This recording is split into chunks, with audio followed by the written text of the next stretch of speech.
Good evening. Good evening. Sorry. Board members, Dr. Cruz, district staff. The time is 6:01 on this 15th day of April 2026, and I call this board workshop, United Independent School District Board of Trustees to order. Following board members are present. Rudy Gonzalez, Jr. Gilbert Aguilar, present. Quorum is not present. State below. Let the record show that this workshop has been duly called and that a notice of the workshop has been posted in accordance to the Texas Open Meeting Act. Pledge of allegiance. Pledge allegiance To the flag of the United States of America and to the republic for which it stands, one nation, under God, indivisible, with liberty and justice for all. On the Texas flag, I pledge allegiance to thee, Texas, one state, under God, one and indivisible.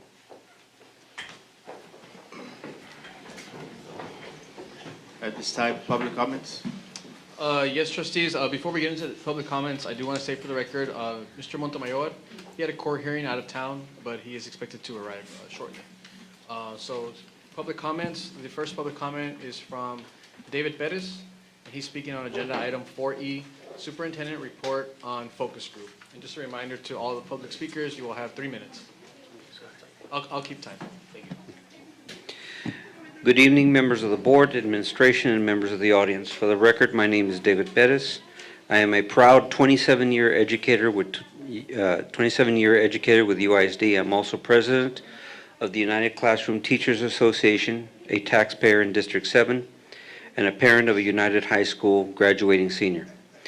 I come before you today to speak about last week's focus group. This group was created and voted on by the board at last month's board meeting. The focus group was composed of a diverse group of citizens, UISD staff, along with community business leaders. Each board member was allowed to select 2 members of their choice, and the rest were selected by administration. Presentations were made concerning the current steps being made to reduce spending. These steps are still fluid as administration continues to find more cost-saving measures. In addition, a presentation was made concerning possible consolidation of up to 5 campuses. There were questions directed at administration, and intense discussions followed. The committee then came to a consensus as to which path the district should follow. The results will be presented shortly by Superintendent Cruz. I genuinely hope that the board considers what Dr. Cruz will present to you. The future of UISD will hinge on what this board does or fails to do. If you make the right decision next week, UISD has a fighting chance to recover from its current financial situation. If you don't do enough or nothing at all, the consequences all through the district there will be consequences all through the district, the city of Laredo, and Webb County. If your decision is insufficient, it has been indicated that the district will have to RIF about 450 employees. This figure will probably include many of my association's teachers as the United CTA president. I would strongly oppose this. There was a recent post on social media. Somebody had posted from a 2023 Texas Tribune article regarding the upcoming TEA takeover Houston ISD. It tried to paint a picture that the TEA takeover was not going to be all that bad. Cut to 2026, and TEA appointed Superintendent Mike Mills has just announced another RIF, one of many that have occurred over the last 3 years. The superintendent and the appointed board of managers make the decisions on operation for the district. The elected board of trustees have no power to make decisions. On another note, Austin ISD, with a current $181 million deficit, is looking to RIF employees. If your actions or lack thereof are insufficient, TEA will probably step in. Again, you board members will have no authority anymore. The TEA superintendent will not have any loyalty to the staff or parents. He or she will probably be much harsher there'll probably be much harsher cuts to right the ship. I respectfully ask you to listen to Dr. Cruz's report with open minds. You will have a week to come to your final decision. Please put aside emotions and politics and make the correct and logical decision for the sake of our district's future. I will leave you with one little saying to consider. The needs of the many outweigh the needs of the few or the one. Thank you for your time. Thank you. All right, trustees, next, we have Marina de Cabrera.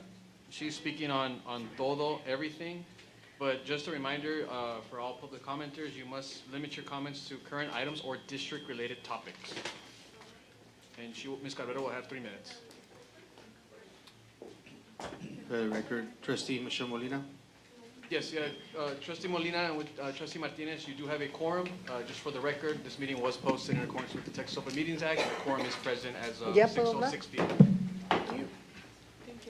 Buenas tardes, me llamo Marinela Cabrera y vengo para que no cierren las escuelas de Kennedy y Zapata porque son la única que tenemos y los grandparents como nosotros son los que le ayudamos a nuestras hijos a ir por ellos y a veces caminan lejos y ellos pueden caminar más cercas porque no está como la de Juárez Lincoln y si les hablan va a estar muy lejos. ¿Cómo se van a ir si se descompone el carro? Y si les hablan de pre-kinder que tienen que ir, ¿cómo se van a ir? Ustedes están ahí porque nosotros votamos por ustedes y ustedes nos deben de ayudar, ¿eh? Y nosotros queremos que las escuelas se quede abierta porque para eso la pusieron, que tuviera abierta la escuela. Y ahora las van a cerrar después de que estaba abierta por un tiempo y los niños, pues ellos se levantan a la buena hora para ir a comer y todo, y ahora tienen que levantarse más temprano y tienen que esperar con todos los niños que se van a ir allá al bus y después les van a hacer bullying allí los otros niños más grandes. Ustedes no saben, ellos se van y ahí están, ellos a veces unos vienen llorando, otros ahí están peleándoles y nadie hace nada. Todos van a ir junto con los del kinder, con el de quinto y kinder, todos van a ir todos juntos. Y aquí está más cerca para ellos y la van a cerrar. Gracias, es todo. Gracias. Okay, the next speaker, trustees, is Cristina Flores, and she is speaking on school closures.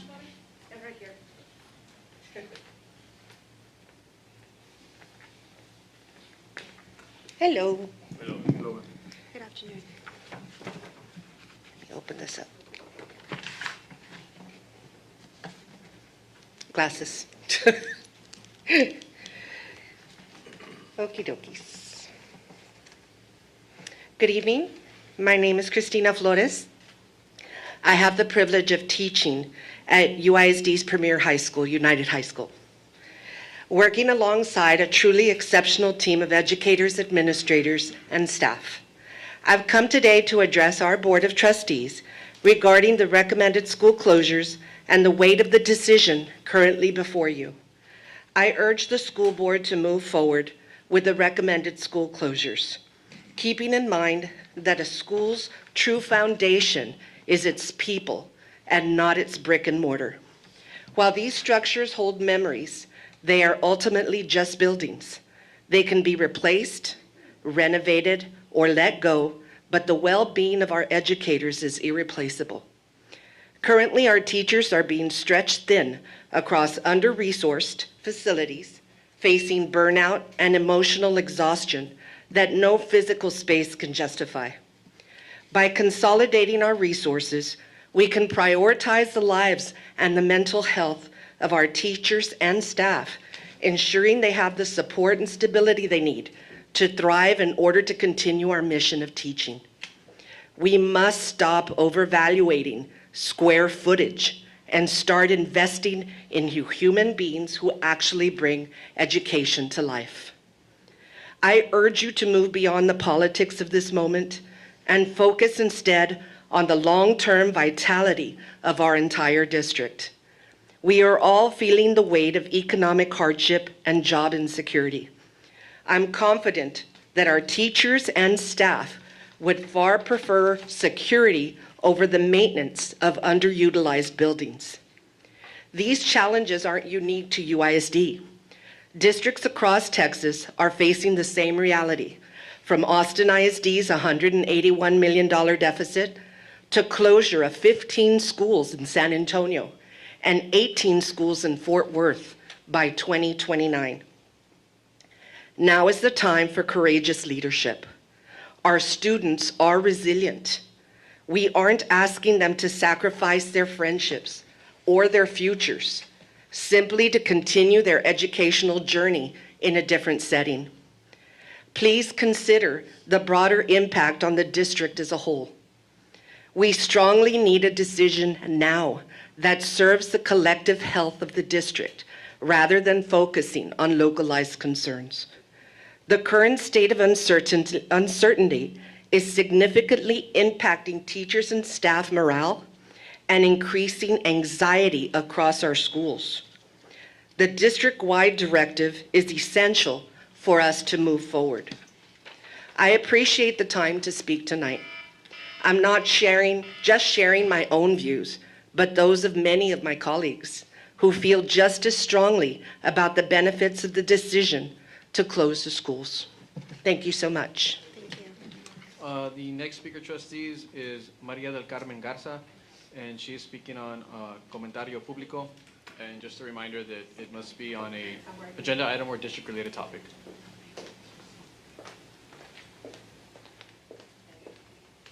Buenas tardes. Mi nombre es María del Carmen Garza y hoy estoy aquí en representación de mi familia y de mi comunidad del Cenizo. Y seguimos en total desacuerdo con cualquier intento de consolidar Kennedy Zapata. Quiero empezar diciendo algo con toda claridad. Esto no es solo una decisión administrativa, esto es una decisión que impacta directamente la vida, la estabilidad emocional y el futuro educativo de nuestros hijos. Y cuando una decisión afecta de esa manera a una comunidad entera, esa comunidad merece ser escuchada de verdad, no solo incluida de manera simbólica. Como madre de familia me preocupa profundamente que en el comité que discutió este tema se haya incluido a personas que no tienen hijos en UISD y a empleados del distrito que por su posición muchas veces no pueden expresarse con plena libertad por miedo a represalias. Un comité que discute el futuro de nuestras escuelas debe estar centrado en las voces de los padres, las madres y las comunidades directamente afectadas. Lo que está ocurriendo con Kennedy Zapata también refleja un problema más grande, la desigualdad educativa. Nuestra escuela, por estar en una zona rural, ya enfrenta desventajas que otras escuelas no enfrentan. Quienes conocen el Cenizo saben que nuestras familias no parten desde las mismas condiciones. Por eso, cuando se propone consolidar nuestra escuela, lo que sentimos es que otra vez se está poniendo el peso del problema sobre una comunidad que ya ha sido históricamente ignorada. Eso no es eficiencia, eso no es progreso, eso es profundizar las disparidades educativas. Si el distrito realmente enfrenta una crisis económica, entonces la solución no debe comenzar con los estudiantes ni con las comunidades más vulnerables. La solución debe comenzar revisando seriamente los gastos administrativos, los salarios altos, principalmente el del superintendente y los administradores, y las prioridades del distrito, porque mientras a nuestras escuelas se les recorta fondos, también vemos decisiones de gastos que no reflejan la urgencia que hoy se nos quiere imponer, como por ejemplo el edificio del centro de comida de la calle Clark, que a mi ver es muy lujoso y un gasto innecesario en el momento menos adecuado. Y mientras tanto, nuestras familias viven en incertidumbre. Un día se dice una cosa, otro día otra y después otra más. Esa falta de claridad no nos desgasta la confianza de los padres, también lastima a nuestros hijos, que no deberían estar cargando con el estrés, el miedo y la inseguridad provocados por decisiones de adultos. Kennedy Zapata no es solo un edificio, es un espacio de aprendizaje, de comunidad, de identidad y de esperanza. En comunidades como el Cenizo, una escuela representa mucho más que aulas, representa acceso, oportunidad y dignidad. Quitarle eso a nuestros hijos es decirles una vez más que su educación importa menos. Y hoy venimos a decirle que no lo vamos a aceptar. No aceptamos que se siga sacrificando a las comunidades rurales, no aceptamos que se tomen decisiones sin representación real de los padres, no aceptamos que la desigualdad educativa siga tratándose como si fuera un detalle menor. Nuestros hijos merecen las mismas oportunidades, el mismo respeto y la misma inversión que cualquier otro estudiante en este distrito. Les pedimos que escuchen el Cenizo, les exigimos que protejan a Kennedy Zapata y les recordamos que cerrar una escuela no solo afecta a un plantel, afecta el presente y el futuro de nuestros hijos y de toda nuestra comunidad. Gracias. The next public comment is by Joe Barron. He's speaking on consolidation.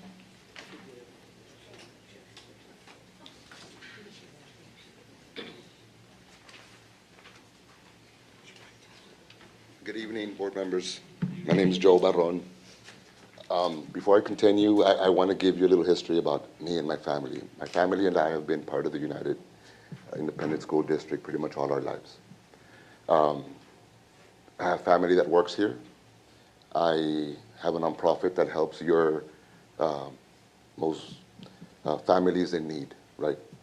So whatever decision is made or whatever recommendation I came to a conclusion to affects people that I love, right? So don't misconstrue that.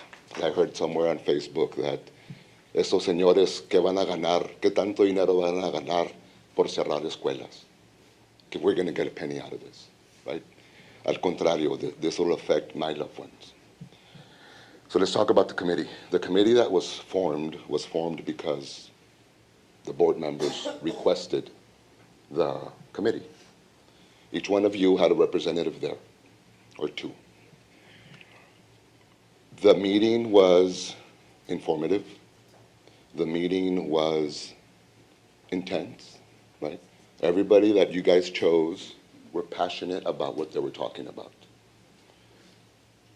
I think everybody was in consensus of doing something.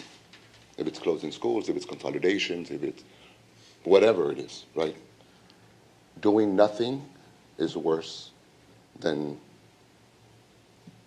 doing too little. You need to consider everything. Everything needs to be put on the table. There's hard decisions that are coming. People will get affected. Buildings will be closed. But not doing it is even worse. You won't be able to make payroll. You won't be able to put gas in those buses. You won't be able to keep the lights on. Take action. Whatever action it is, if it's closing 5 schools, if those are the 5 that are recommended, that were recommended to us by your administration, we didn't choose the schools. We were given a plan. We were told this is what needs to happen. So we didn't choose the schools. Let's just be clear about that. If those are the right ones, then close them.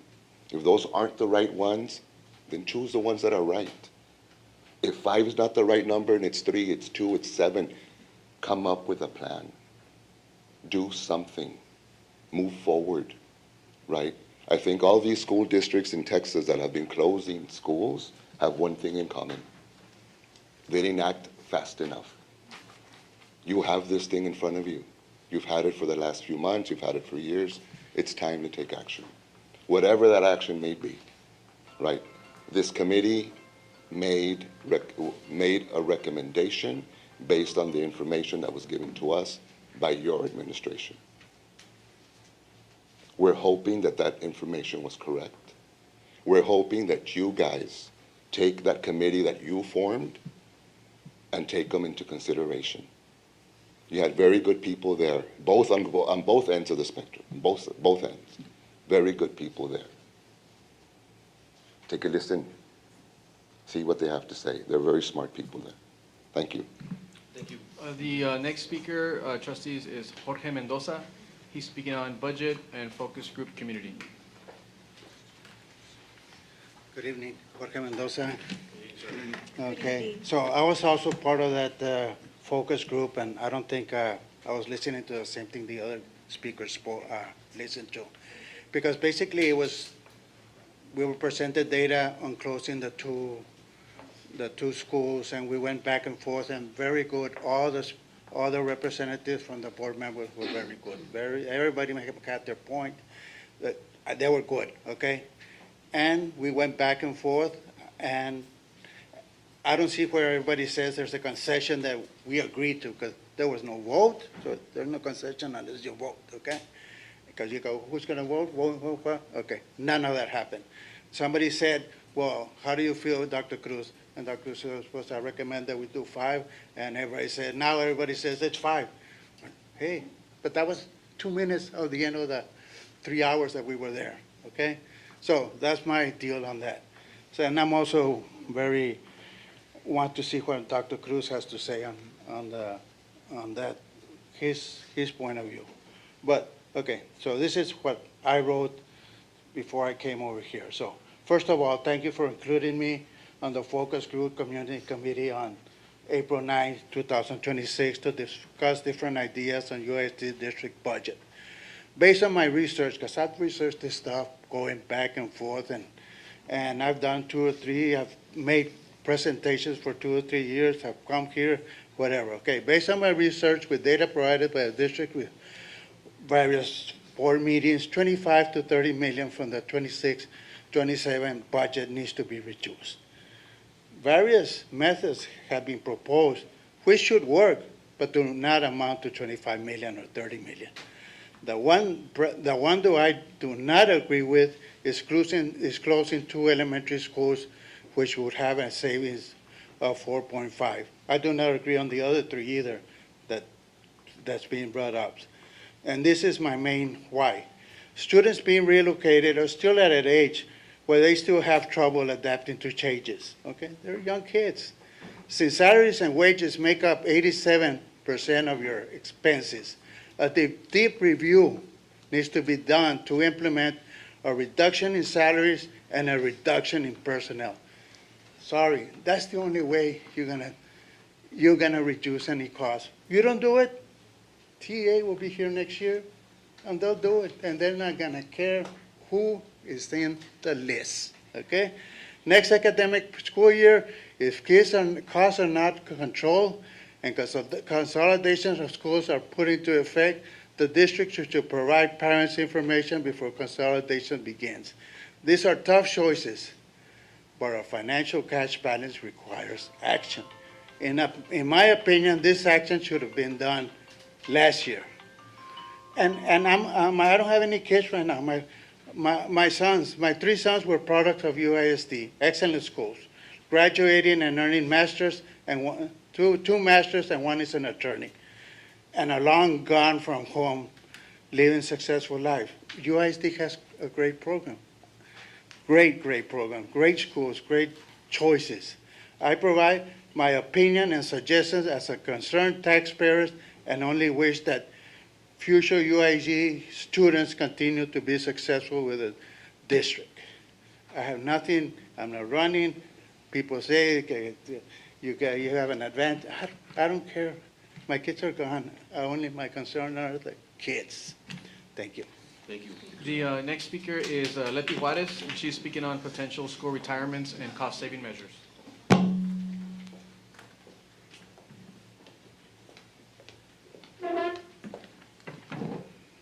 Good evening. For the record, my name is Leti Juarez. The district has stated that to stabilize the fund balance, we need to close schools. And you have chosen 2 schools, Matias and Gutierrez. And you have stated, the district has stated, we're going to be able to make 2.5 out of each school. Now, 2 million of that 2.5 is personnel. And that's only projections. That can only be realized. Those savings can only be realized as those people from Matias and those people from Gutierrez actually retire. I know that there was I think it was Ms. Martinez or Ms. Molina that asked the question of, how are you going to save if you're not letting go of people? And they said, they did an example where they said, well, you've got Matias individual, and then all of a sudden you have this retiree. Well, you bring this over here. But that's not a savings to Matias. That's just relocating the cost somewhere else. The savings for that is for the district. So we have to be careful how, at least that's the way I view it. We have to be careful how we view these things. Because if you're going to say, well, we're going to close Matias because they can save us 5.5, not if you don't have 2 million of your personnel that you listed there, the five administrators, the 13 teachers, so on and so forth. Retire. You're not going to have it in Matias. You might have it somewhere else, and also in Gutierrez, somewhere else, but not there. And isn't that the justification for closing these schools? Now, I'm not for closing schools, and I will tell you why.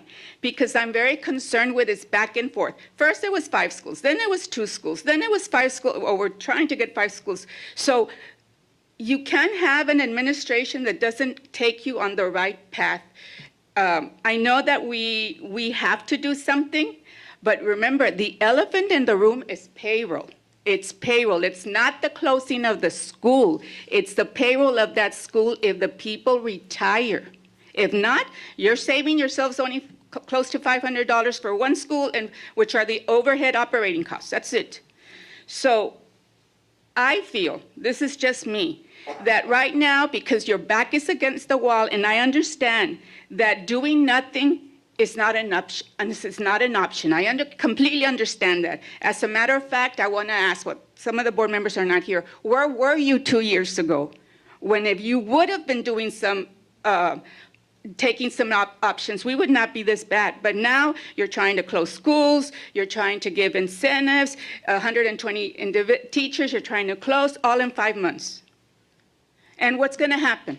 We haven't had, what I recommend is a 5-year comprehensive financial plan starting next year, from next year all the way to 2031. Tell me how you're going to land every year in your fund balance. Tell me if 2 schools or 5 is enough, because I do not want to be here next year again saying, oh, we need to close more schools. And now we have to RIF people. So we pay these people too much money for them not to give us as much detail. This year, we're going to have this much in our fund balance. Next year, we're going to have this much, because the people, I'm assuming that since you don't want to let go of people, and that's very noble, but what you want to do is, years go by, everybody that retires, you're just not hiring. So it's going to take a couple of years before we stabilize this, if we don't hire people back. If we don't hire people back. So this is what I would want to see before you. I mean, if board members, wouldn't you want to see that, a 5-year plan?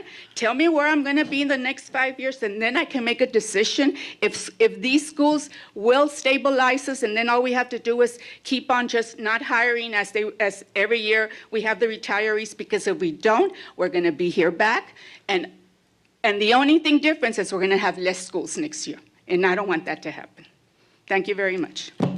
The next speaker, trustees, is Edna Olmeda, and she's speaking on item 4E, update on focus group.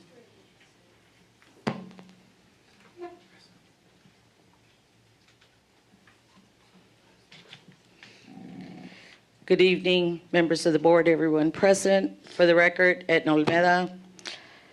I'm going to start with, I am not running for board member, just in case y'all are wondering. Ms. Olivero stated that we had 2 students who spoke on being okay with the closure of schools. She stated the kids will be okay because we are resilient. Well, with that being said, if you cut the salaries of central office employees, which the numbers were about 250, earning about $90,000 and up, and cut about $20,000 off their salaries, it will give you a savings of $5 million. This is still giving your employees a decent salary of $70,000, which is what a 30-year veteran teacher makes. And anyways, as Ms. Olivero stated, children are resilient. Pues, con más ganas adultos. You all are resilient. And if we cut off $100,000 off the superintendent's salary, since our enrollment is down, then that will add up to our savings. Other cuts, which won't directly affect students, are cut discretionary funds, fuera. Cut non-utilized, non-essential programs, fuera. Convocations, fuera. Stipends for those earnings $90,000 and above after the recommended cuts, fuera. Highly paid attorneys, fuera. Board member discretionary funds, fuera. And I can go on and even make a list of ways to save. So don't try to fool us, the community, that the options you have presented are the only options, because they're not. Ms. Oliveros herself said, difficult decisions need to be made, and I agree, but not at the cost of the children, parents, and teachers, and the essential employees, custodians, cafeteria personnel, paraprofessionals, or teacher aides, campus staff. This is where she is wrong. The ones that their salaries should not be cut because they're the ones that are essential to keeping our schools running. So making those difficult decisions do need to be made. Y aquí no hay compadres ni comadres, but the decisions on where to cut are in the wrong place. You all are deciding in the wrong place. So yes, I agree that you all have to make the difficult decision to cut, but choose the right place to cut, which is at all the people earning those 90,000 and above salary, and don't see students on a daily basis. This is where the cuts need to be made. And if you can't make the difficult decision to cut there, then fuera. You need to step down because we are watching and we will remember come election time. Is my time over, by the way? Yes, it's 3 minutes, but I mean. That was it's up to 3 them. minutes? Yes, ma'am. but Oh, it's up to them. okay. I just want to ask, sorry, when there is important items on the agenda, I think it's very vital that those here in this room are the community who took the time to come and be present and not for them to be waiting out there. I think that's something you all should look into. Thank you. The next speaker, trustees, is Jean Belmares. He is speaking on schools.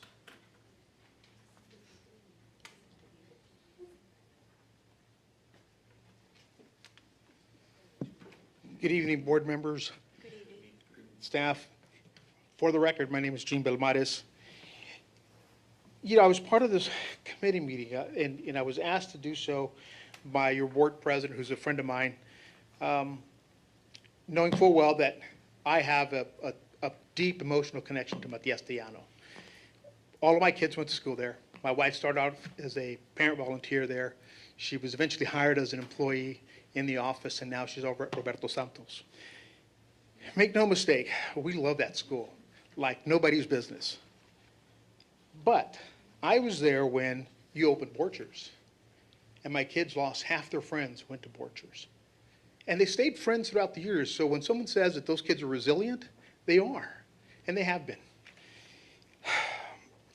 I was really conflicted about speaking tonight, only because, again, you all have a difficult decision to make. I don't need to make it any more difficult for you by giving you my opinion or misinformation, which we've gotten a lot of tonight already, on what the committee was presented, what the committee recommended, what was the consensus, not the concession, of those items. And I'm a little frustrated in some of the things that were said because I suspect that no one knows that you all gave us an additional 20 recommended cuts to your budget.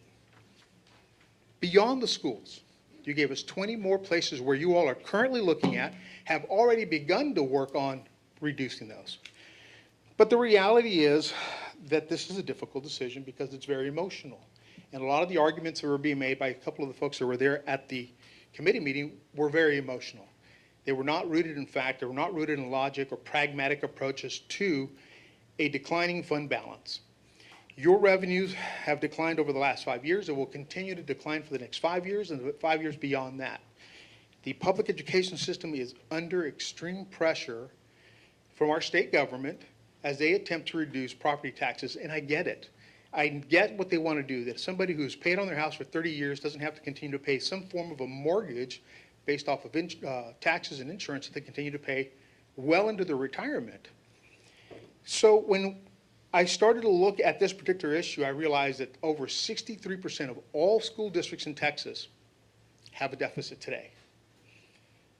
Those school districts are all beginning to look at closure. Some started already, some had already done this before, and they're going to continue. Last night, Judson ISD's superintendent said something, and I quote, "The closure of schools is the beginning of our journey." They are going to start closing schools, but they're also going to let go about 500 people at some point. What the committee is asking you all to do, and if I recall correctly, the consensus was that the 2 schools you're currently considering are not enough. You need to go further. Secondly, you will need to go and look at everything from your bus barns to your staff to your programs or computers, almost as if you're going into a zero-based budget format where you just have to justify every pencil that you purchase and make sure that the expenditure is justified. But make no mistake, if you do nothing, TA will be here. If you do nothing, this thing only gets worse. You cannot go into next year with the same campuses you have this year. You need to close more than 2 campuses. It's just a reality. You choose which ones they are. Again, Kennedy Zapata is a difficult choice for you because that Kennedy Zapata school is the center of the community, right? It's not just a school building, it's more than that. But I'm recognizing that you all have a hard decision to make. You have middle schools that in 2 or 3 years will be under the same pressure that your elementaries are. Declining enrollment, empty buildings, expenditures that come every year. Someone said, well, let's cut administration. Well, that's an easy solution, right? Albeit, though, that the entire administrative staff is $5 million of your budget. You could fire every one of them today, and it wouldn't make a dent in your deficit. And it wouldn't make any sense either. That's like telling somebody on a declining plane that's about to hit the ground, well, let's throw the pilot out. It doesn't make any sense. You have to start with brick and mortar because it has no feelings. You can repurpose them, you can sell them, you can do other things and put those one-time revenues into your fund balance. But at the end of the day, you will have to look at everything. But it starts somewhere. And start with the thing that hurts the least, hurts the community the least, and that is brick and mortar buildings. So the committee is recommending to you, based on what we've seen, unless you have information we haven't seen, they're recommending that you close at least 5 schools. You choose. They don't have to be the ones that were on the list, but you all have to choose at the end of the day. Thank you. And the last speaker, trustees, is Daisy Gomez, and she's speaking on school consolidation.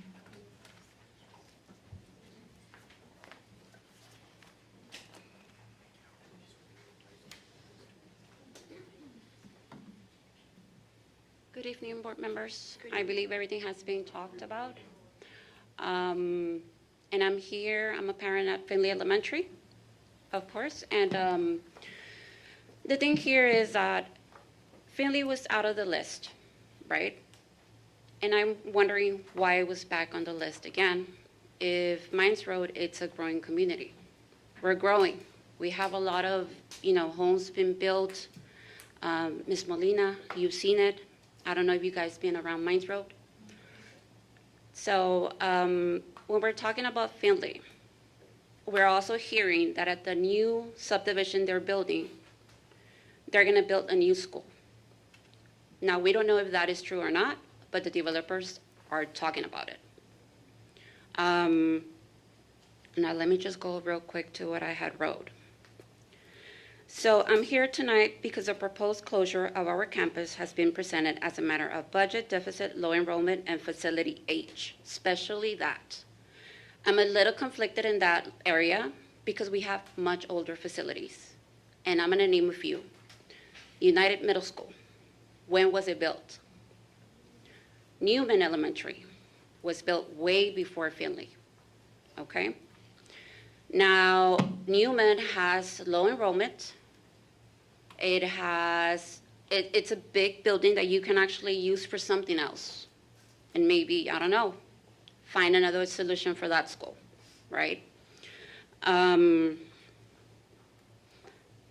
see. But when we actually look at those factors across the district, the decision raises serious questions about consistency, fairness, and transparency.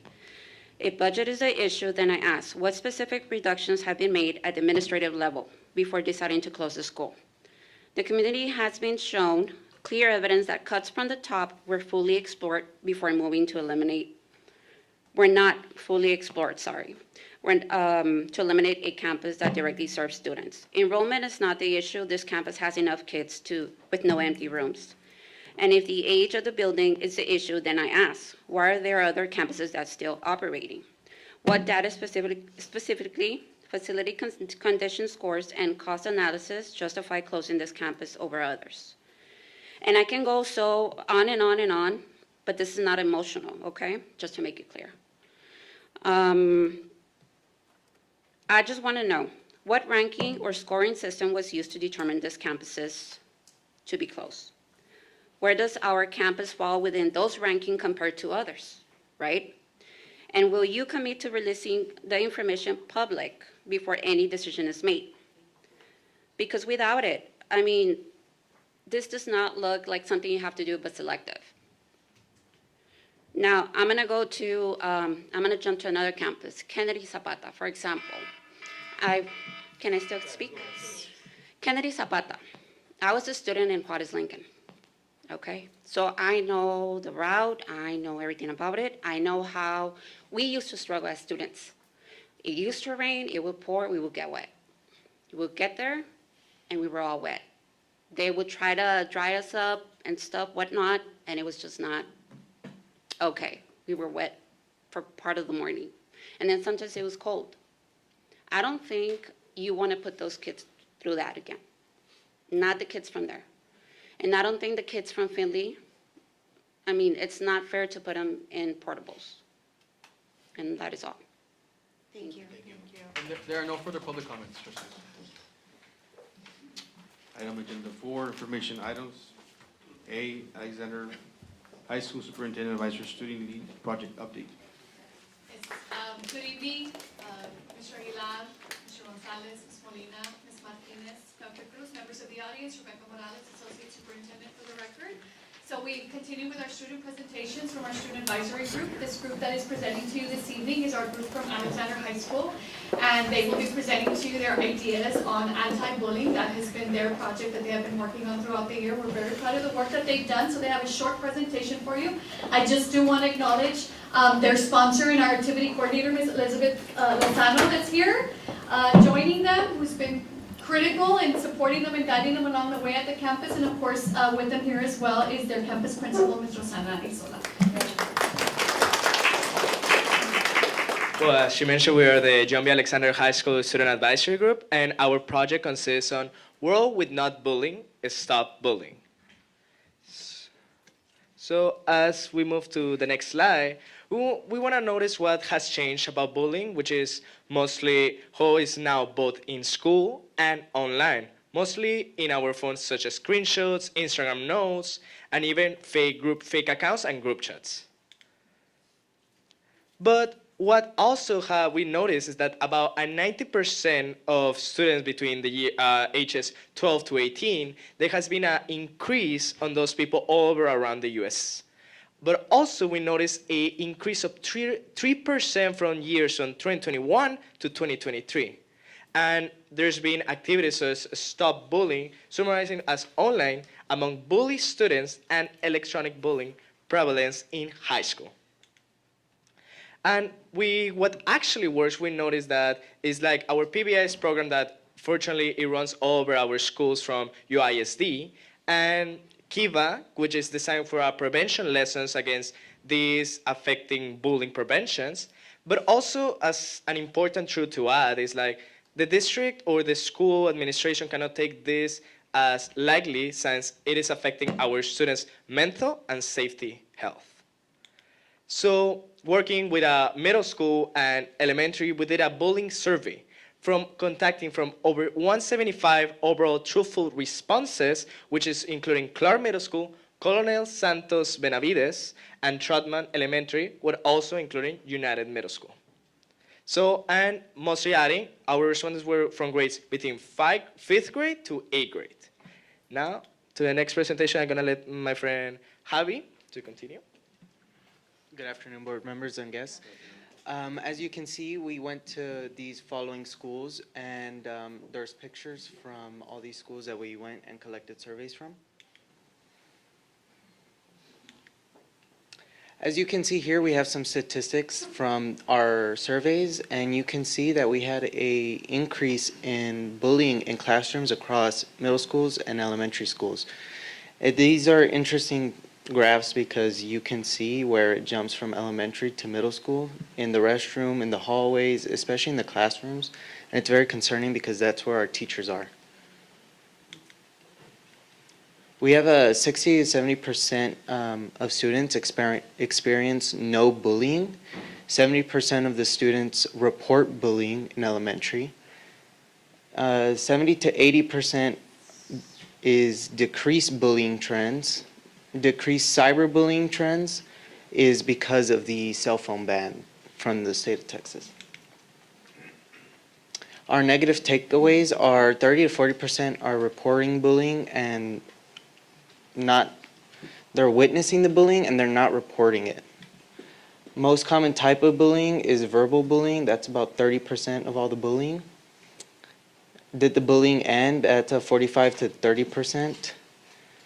Reporting in the middle school, that's going to be 60%. Our resources at United ISD are the 988 for suicide crisis, and also our Stop Bullying page.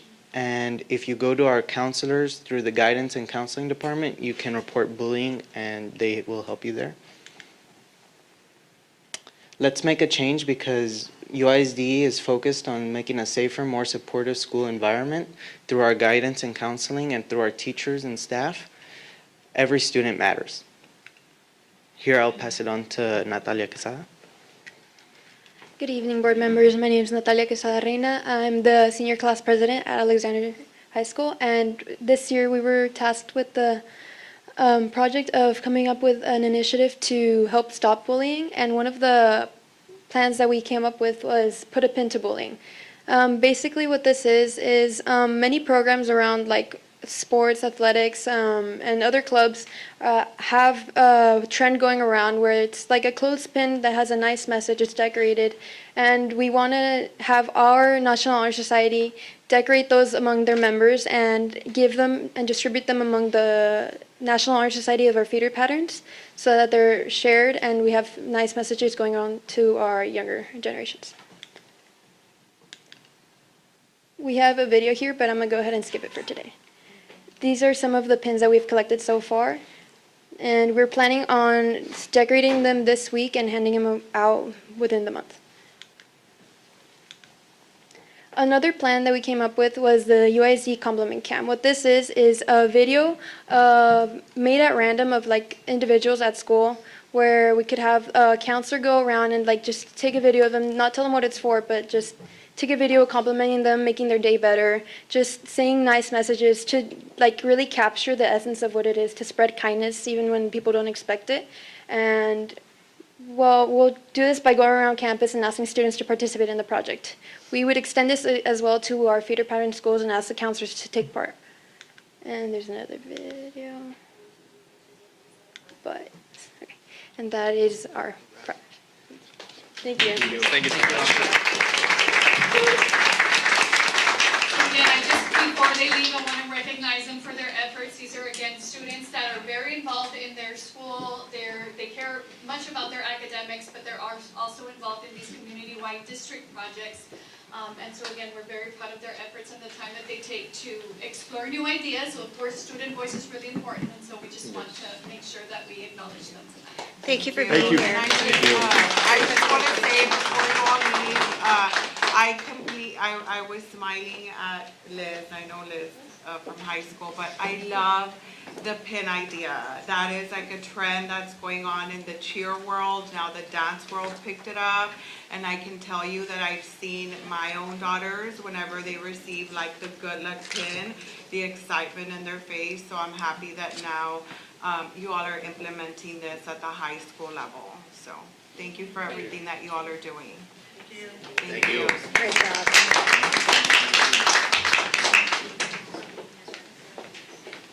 Item B, monthly finance report. Good evening, members of the board, Dr. Cruz, members of the audience, Felipe Jimenez, Fiscal Operations Administrator for the record. I'll be presenting the monthly financial report through March 31st, 2026. Our student enrollment average daily attendance remains the same through the fourth 6 weeks. The fifth 6 weeks ended last Friday, so we'll be bringing those numbers to you next on the next meeting. So, as reported last week, or last month, I should say, our variance from budgeted when it comes to 88 is still at a negative 1,213. I have a question there. Yes. If you can just go back. Sure. Just because I did go through this slide. So it shows there that it's negative 299%, right? And that's because of attendance, correct? Because Correct. state gets funded based on attendance, not enrollment, right? Exactly. Okay, so even if our enrollment stayed the same, we would still be losing money because kids are not being present at school, correct? Correct. Okay, so from what I'm seeing, right, we're less in enrollment than what we budgeted, right? We're negative, On average, around 39,800. Yes, Yes. on enrollment. yes, so we're down in enrollment and we're also down in our ADA. So we're basically getting hit by both sides, right? Because we didn't meet our enrollment projection and the kids are not Yes, ma'am. coming to school, right? So relating this, right, to the school closure, basing myself on factual information, we have to close schools, and this is where maybe, I don't know if you can help me understand, but we have to close schools because enrollment is declining, right? Like we don't have enough kids coming in, correct? Correct. But then I see this data, and this data shows that attendance decline is a major drive into our loss of revenue. It's a correct? combination, correct. It's a combination of both, but we're not hitting our attendance. So for somebody to say that it's just because of a decline of enrollment, that's not that, because this is showing that it's also based on attendance, correct? Because we're not meeting the attendance. Our kids are just not coming to school the way we want them to come to school, right? Yes, yes. Our goal, if I may, our goal was Yes. for us, since enrollment wasn't met to what we projected, that maybe we could recover based on the average daily attendance. Which that's not the case, but if I may finish, Ms. Molina. So closing schools will not fix that because attendance is also tied to funding. So Dr. Cruz, looking at this, have we looked into a really strategic way to bump up our attendance, like policy or like, I know we're doing the high five, right? But I mean, if we're already seeing that and we know, like, are we doing more than that to help us, I guess, for these next 6 weeks, right, the last 6 weeks, how can we, or what is your plan, or what is administration's plan to try to hit that? Because that is alarming to me. Well, we continue to recognize our schools, recognize our students who have a perfect attendance, a good attendance. We have implemented the high five, which happens, and we get a good response. But I do agree. Yes, attendance is what's going to drive our current funding, and that will always be the forefront. We have a great attendance officer, it's Ms. Thelma Martinez, who oversees all our attendance officers at our schools. We provide great resources as much as we can to ensure that we maintain the focus with parent notices and also holding parents accountable when students are not attending. But it's different initiatives that are taking place, and certainly it is something that is not unique to this particular United ISD. It's a trend that's been happening statewide. Certainly as we continue to focus or reinforce the need for students to be in school, something that will continue. Yeah, and I'm just worried about UISD. I understand it's going around everywhere, but I'm worried about our school district. So do we have data, or have you ran in a report to see why our kids are not coming to school? Is it because they're sick? Is it unexcused absences? Is it due to injuries? Like, do we have that so that maybe that can help us at least try to pick up, right, and not be in such a negative 299%? Like, are we, like I've said before in previous meetings, are we educating our parents about the homebound opportunities? Do they know that? Because I received a call not too long ago again about a child who was injured, didn't go to school, and attendance officer was calling, hey, bring your child. But parent didn't know that the option that she had was homebound as well. So my question again, yes, the high five and the awards, those are awesome, but do we have something really like, this is the formula that we're going to follow and see? Do we have more unexcused, or do we have medical, or what is it? Do we have that information? Yes, we are able to run those reports. You know, So with it- every absence, the parent or the child is supposed to bring an excuse, Okay, and those and- are coded appropriately. Okay, could you provide that to the board as well, please, in the next Friday packet, so we can also see what the trend is? And we can also, I mean, I'm very vocal with my parents. I know, the board members here are also as well. But I think that's very important to know, because again, it's not just enrollment. We're not just in a deficit because of enrollment. We're also not going to hit because of our ADA. So that's all I'll have to say about this slide. I don't know, Ms. Moore. So I have a question for you. You said it's projected, Yes. correct?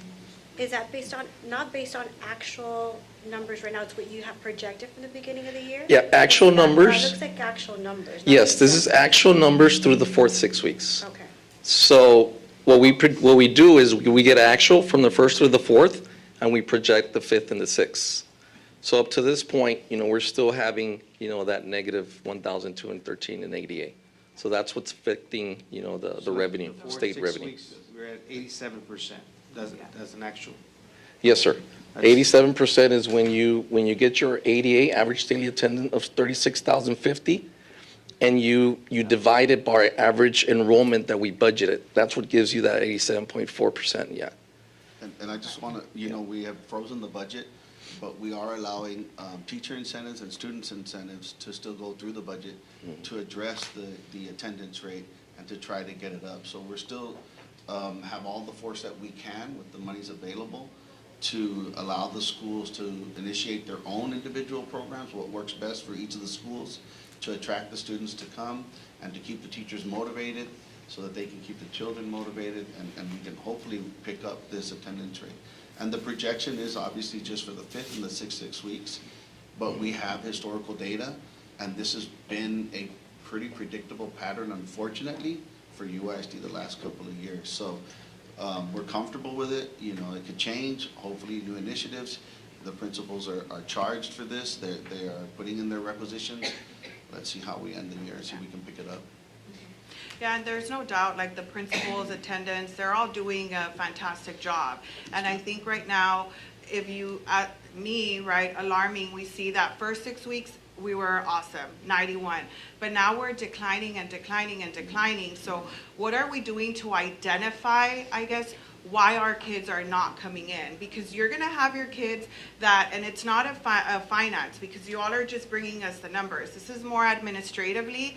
You're going to have your kids that are always at school, bright and early. But then you're going to have your kids that are absent because of X, Y, and Z reasons. So I think it's very important for us to start identifying the reason why, so we can address it. Because all of these high-five initiatives and incentives, yeah, those are all nice, but we're not addressing the real problem as to why are our kids not coming to school. Again, is it because of unexcused, or is it because of medical? And what options are we providing the families to make sure that, you know what, if I have an injury, if I broke my arm, I have homebound available for me. You know what, if this is going on at home, because nobody lives a perfect life, what are we providing? What resources? That's what I want to see, an action plan, because this is declining. And if, as we all know, right, and this is not, again, a financial problem, but fifth 6 weeks, people are already checked out, right? Checked out.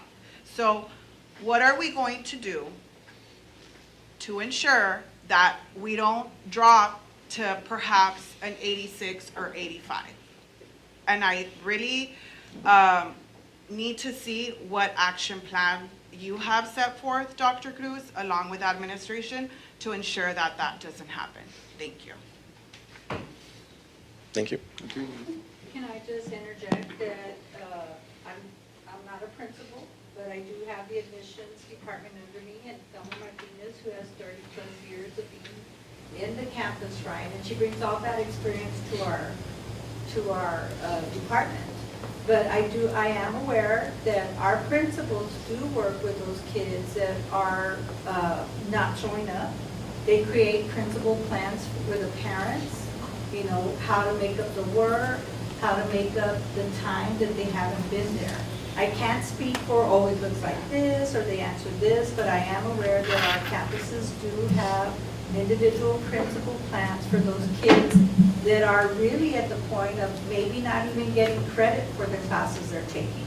So I know that's one of the action plans they have at the individual level at the campus. Correct me if I'm wrong, because we get reimbursed based on them being present on a daily, right? We get Yes. attendance. Yes. Okay, so, but now you're saying that the principals have a principal plan. So does that help the ADA funding? It helps when it comes to the acquisition of credit, Okay, particularly when it credit, comes to but the not high school funding. at the 90%. But not funding? No, not necessarily Okay, for so, funding, yes. again, comparing apples to oranges. But like- even at that, there are Yes, specific it's a plan. plans that. It's a plan for them to not lose credit, but we're focused on money. We're losing money. And I know our principals go above and beyond. I know that. And I know attendance goes above and beyond because I'm a parent of 3. And trust me, I know. But we're talking about money. That is different. I want to know, and I would like to see that number not come down. And I know that it's out of your control, but I would like to see what action plan was put in place at the next, I guess, 6 weeks to help ensure that we didn't drop enough. So, thank you. Well, the attendance department does have a yearly plan in place. I'll make sure that I communicate Yes, that to the please. board. They're due an extensive amount of training with our attendance officers.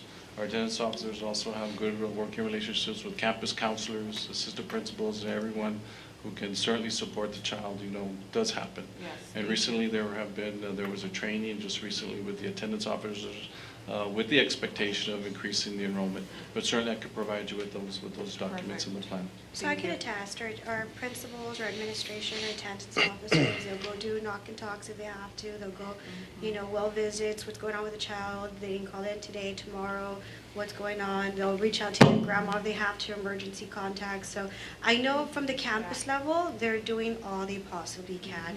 Plus they incentivize, plus principals pay out of their pockets, administrators pay out of their pockets. You've got even the community partners, you have community partners that come and donate for incentives, for attendance, and we see more now than we have seen in the past of reaching, 90 plus of attendance. What is it that we celebrate? 95 plus?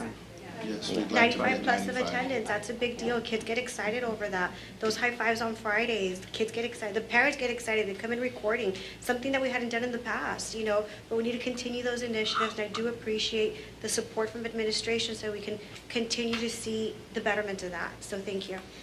Thank you. So giving that information, our student revenue through the fourth 6 weeks and projecting out to the end of the year remains at 13 million.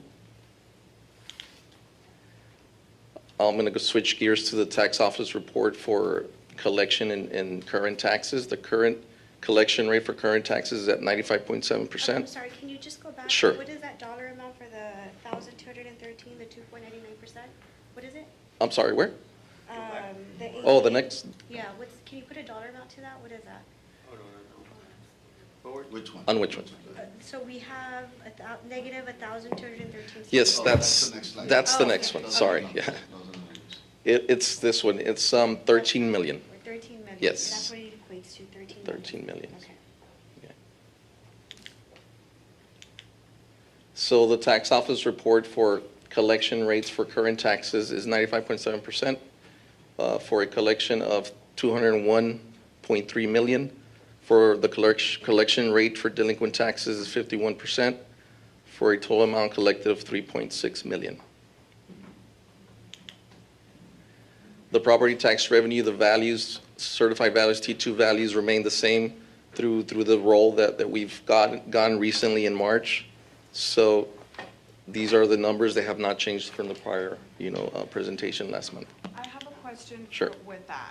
So property tax revenue, right? The local property tax revenue, what is budgeted is 180 Yes. and projected at the end of the year is the same, right? But if you go to the previous slide, it says that we've already collected 201. Yes, right? yes. So we're in the positive? Yes, ma'am. Or- Here, The thing here on this one, and we'll make sure that we indicate that information here, this is including INS. This is our debt service collection, for the buildings and everything that we've built in the past, that's included in here. So this is INS and M&O. That's why that number seems high. It's both. Okay, so yeah, And debt that's a service. little misleading, so if we can identify that Yes. moving forward, please, because, somebody in the public who doesn't really understand what We it understand. is, Correct. can be misled with that number, the Yes. 201. Okay, so out of the 201, how much do you know, how much is our local revenue that's been collected? It's about, I want to say about 175 million, 175 75, 176, yes. Because the majority of it has already been collected. We Of just our have these, taxes. correct. Okay. So right now, we're collecting from people that didn't meet the deadline, so they're sending in payments, and some of them are good amounts. Okay, and when will we receive the final number of taxes collected? We'll probably reach, 98, 99%. August 31st. Yeah. It would be end entire- of Yes. this fiscal year, Yes, ma'am. right? Yes, ma'am. Okay. We'll Okay, so make this we're- slide a little bit better. Yeah. This is a pretty much a canned program that gives us this data, but we'll separate it out from Yeah, and- general fund and debt service fund. Yes, and I think it's very important because somebody said that there's a lot of misinformation going out there, right, like being spread. And again, like I've said in my emails, right, like the devil's in the details. So if we want our community to fully understand our financial state and deficit, we have to be a little bit more detailed in how we present this information. We will. Um, We'll definitely okay. take that lead. Perfect. Okay, that was the only thing Yes. that I had in that. Okay. Okay, in summary, our net total revenue is still at negative 15.4 million, negative variance from budgeted 15.4 million. This is just for our revenues, right? So here I'm going to show you what it does when we go ahead and reduce it by the cost savings. So in this screen, you all should be pretty familiar with this one. The only numbers that did change are district-wide software and employee travel. Employee travel changed by about $10,000, and that's just stemming from, probably like travel requests that were still in the process when I last reported it. But we're keeping a close eye on this, all the administration is aware, and we make sure that we make sure that they need to go to those trainings, whether it's for certification or it's something that they need to do in order to be in compliance with some form of law. Yeah. Our district-wide software, you do see there a reduction of 155,000. So again, these are just requisitions and expenditures that were closed, prior to us bringing this information to you. Like we mentioned earlier, just like the projections that we do for ADA and enrollment, these numbers are subject to change. So, the next month, this might grow a little bit, or again, if there's something that hasn't been submitted, which is probably very little, I would think, about 97% of all, requisitions or expenses having to do with softwares has already come in. Okay, so we feel pretty confident that that shouldn't change too much. If anything, it might go up a bit. We'll have to just wait and see. One thing that I do want to make clear on this one, this is including non-instructional and instructional software. Okay, it's combined. Okay. Like accounting or Correct. whatever other licenses that you all have. Yes. So our general fund expenditures for campus-based is, at this year-to-date, is 243.3 million for a current and encumbrance percentage to a budget of 65.2%, for an annual budget for these functions of 373.2 million. Our general fund expenditures for these functions, which are for CNI and central administration through March 31st, our year-to-date actual expenditures and encumbrances are at 57.4 million for a current year actual to budget of 61.5% from an annual budget of 93.5 million. In total, we have either encumbered or spent 300.8 million, or 64.4% of our $466.7 million budget.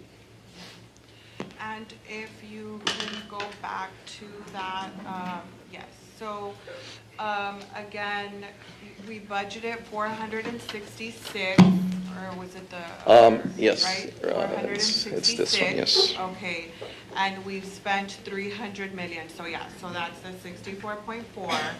And it seems like campus-based is 373 million? Is that correct, right? Yes. Out of that, right? So then that would be what percentage of the That's like 400? 80%. 80%. 80% is for instructional. Campus, right? Yeah, And that campus-based. includes payroll? Yes, this is Or payroll. the Yes, that's a good campuses, point. Yes, this is payroll, and non-payroll like supplies, travel, capital, for that. furniture, equipment. Yeah, it includes all that. So, could we get a clear breakdown, right? Given the fact that we know we're in a deficit, we're gonna be facing a deficit. So could we get a breakdown as to, out of that percentage campus-based, how much goes into payroll for campus? Sure. And just add a little bit, a couple of more slides, because we'll do function 11, payroll, non-payroll, function 12, payroll, non-payroll. We can break it down to where it's function 11, 6,100 payroll, 6,200 contracted services, 6,300 supplies and material, but you're gonna have a long report. Yeah. Do you just want payroll versus non-payroll by function, so you can see what teacher salaries are? Are you talking about something different from our financial audit report? That No, gives you this the is, budget for this every is very department and different. What I'm campus? saying is, no, because that's completely different. What I'm saying is they provide this to us on a quarterly basis, right? And then they provide this to us monthly. So I think it's important because again, we're basing ourselves off of facts, right? Yes, ma'am. And us here, we have to make hard decisions, but we also have to make thoughtful, hard decisions. Sure. So as a board member, I think it's important for us to see and the public to see also, to avoid any misconception, to see what percentage of this campus-based is going to payroll are we spending in, let's say, toilet paper, right? Because if we're having 39,000 students, we should be spending less in supplies. We could bring you over the next month, different varieties over the next month to see what version you want to see consistently every month. We can definitely, because it is, in function 11, you're going to have payroll and non-payroll, and that non-payroll is several line items. It's what they pay for contracted services. Supplies and materials is another line item. Yeah. Travel, which is other operating costs, is another line item. And then if they bought any capital equipment, computers and so forth, that's another. So I wanted to make sure, do you want to see that kind of detail, or do you just want payroll versus all I of those think it's others together yeah. as non-payroll? I think it's important to see definitely payroll, because Yes, ma'am. we know that payroll is our gist of the budget, so definitely to see the payroll, and then the non-payroll, and let's just say like, the supplies, right? Like you Okay. said, supplies, and break it down, right? We For can us, do I that. don't mind it being longer, I think it's important for us to Okay. have a dialogue and see this information, because again, if we're going to be faced with making a hard decision, we have to start seeing, More detail. exactly, We can in get more to- detail. So, and that'll also help us identify, right, what reductions have been considered Yes. compared to years prior, right?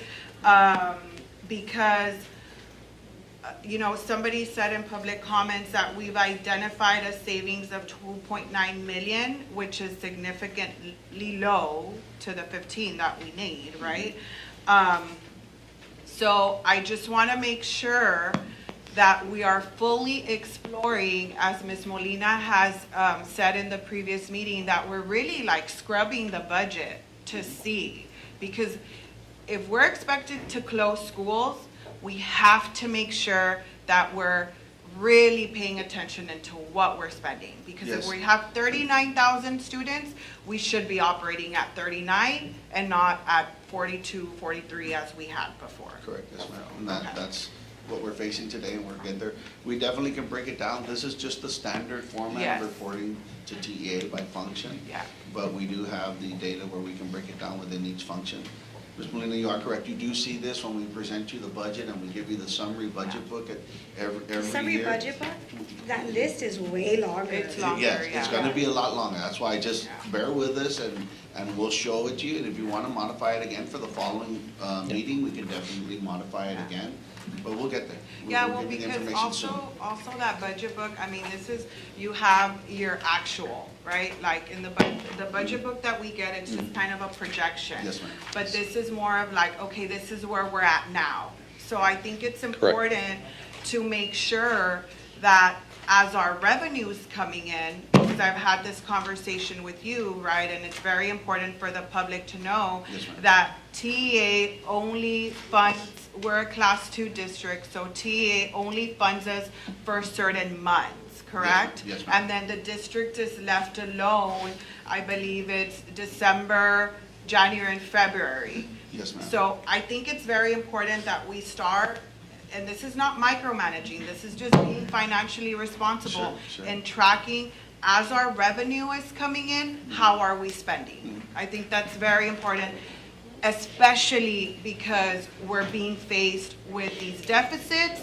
and we're being faced with the idea that we have to, a recommendation that we have to close schools. So before we do any school consolidation, we have to ensure, because it's our responsibility, and if we don't do that, TEA will come in because we're failing to govern, right? And just to reassure you, everything you are saying is here. I hear you, I get you.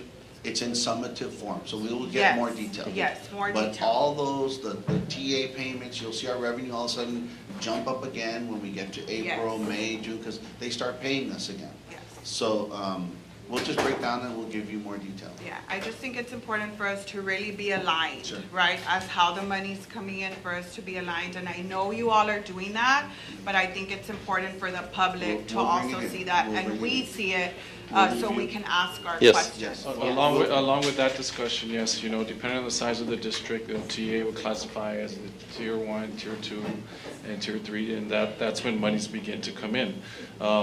One thing that we are facing is our payroll. Payroll is very crucial. We want to be sure that we are paying out our payroll, at least 87% is going out. And there have been instances where, honestly, it's been a nail biter. And I've spoken to Mr. Flores, okay, how does payroll look? Are we going to make it? And that's why the discussion has been, and I have presented you with the possibility of that the summer months, particularly in July and August, where we may have to move down our payroll. TA pays all school districts on the 25th of every month. So that's something that we're also going to be exploring in our future payroll dates. Certainly understand that that's going to be impacting our employees. You know, that's a decision that's going to be made. You know, once we go through our finances and once we hit our budget, can we make payroll? That's going to be absolutely certain that we're going to have to make another tough decision where we are going to begin to inconvenience our employees just to ensure that all of our employees get a monthly check. Now there's also been discussion, well, you know, professionals, you know, they seem to be doing okay. It's our salaried employees, those are on the clock, where we will probably have to make some adjustments. So those are conversations that are taking place to be sure that we have enough money in the bank to make the payroll. So, you know, and all of this is, you know, is a big snowball. Everything is depending upon how much money we have in the bank. Are we going to make payroll? So those are conversations that will continue to happen. I know Mr. Flores and his staff have some projected payroll dates, certainly ensuring that when it comes to our holiday months, come Thanksgiving, come Christmas, come spring break, you know, that we are able to adjust, you know, because, you know, those are times when our employees need the money Sooner than the So 25th. with that said, I think it's very important because, you know, Board Member Aguilar requested for us to move up the budget projections so that we can start reviewing that now. We know we're not going to get an additional revenue until the next legislative session, so that's not going to impact our upcoming school year. We know we're not receiving any type of additional revenue. We know that's stable. That's not going to increase. We're not getting additional side revenues from energy lands or anything like that. We know what we have, and we know what we're going to go into. The thing is that we need to right-size that budget going into this coming school year. And that we cannot do in a couple of months. That has to start now. And by doing so, we need to start having those meetings so that we know what we're going to go into 26, 27. Correct. Just to add on that, I think we should do something next week, if possible. We can start talking about it. I know the 5 days are, you talked about the 5 days. It is a long stretch for a lot of employees. And I think if we can't cover payroll, I think there's something that we need to do now. And not wait till next year, because I don't think we have time. Just because we know how fast this is already going through the school district, because we're live and everything, I want everybody to understand that the district is solvent. The district can make payroll. We had just evolved to help the local community. We're the largest employer in the county. And several years ago, a lot of community events have asked, how can United ISD help us do better? And the only way we could do that, plus we were getting a lot of feedback from teachers saying, paying us on the 25th of the month sometimes is 5.5 weeks. So we heard the community's call for United ISD to help, because we can infuse $30+ million a month into our local economy. And we heard our staff members saying we can't make these 5.5 week payrolls.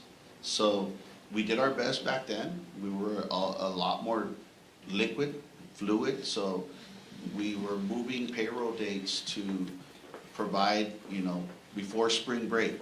And I know a lot of people travel, but a lot of people stay in Laredo, and Laredo's economy booms during spring break. Unfortunately, this was the first year we couldn't do that in a very long time. When it comes to February, we are internationally known for the George Washington's birthday celebration. We want to help our local community. We want to help the WBCA, everybody else that needs help. So we paid earlier in February so that you could go and enjoy all the events. Unfortunately, the situation we're in, we have to look at how that times with when the state pays us. And the state only pays us one time out of every month, which is the 25th. So that's where we're at. We have options. We're discussing the options. We're meeting. We'll definitely get the board involved as soon as we get a clear option, because these options require, we've already talked to legal. We seem like every option that's on the table for us is at least legal. And then we've talked to our external auditor, because you as a school district, you want to always get a clean opinion on your audit. But if you make certain decisions, some of these options immediately got off the table because our auditor told us you will get an unclean opinion. And we can't have that. You can't have all these little hits that United ISD is facing right now add up to a perfect storm. So we have a responsibility, but we have to time the cash that we're putting out with the cash that's coming in. So we would ask patience from the employees, and understand no one wants to change payroll dates. No one does. But we have to think of the bigger picture, and some of the public comments were about the bigger picture. And so in order to avoid these perfect storms adding up and making UISD worse off than what it really is, because on the 25th we're whole. Unfortunately, we're paying on the 20th. So for a couple of months, we want to go to the 25th. And then what we call, to coin, it's a phrase we just coined. It's not anything legal or anything, but we said, hey, we have holiday months. November, December, January, everybody's kind of like recovering from the holidays, so you want an earlier payment in January. Then February is right in the middle, it'll be right before spring break, but you want people to enjoy Thanksgiving. We want our staff to enjoy Christmas.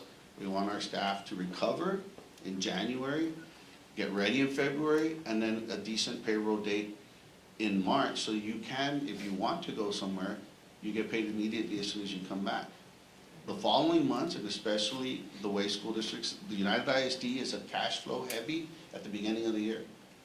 And then the state has pretty much paid us all they're gonna pay us. They will float us a small percentage towards the end of the year, but tax collections are done.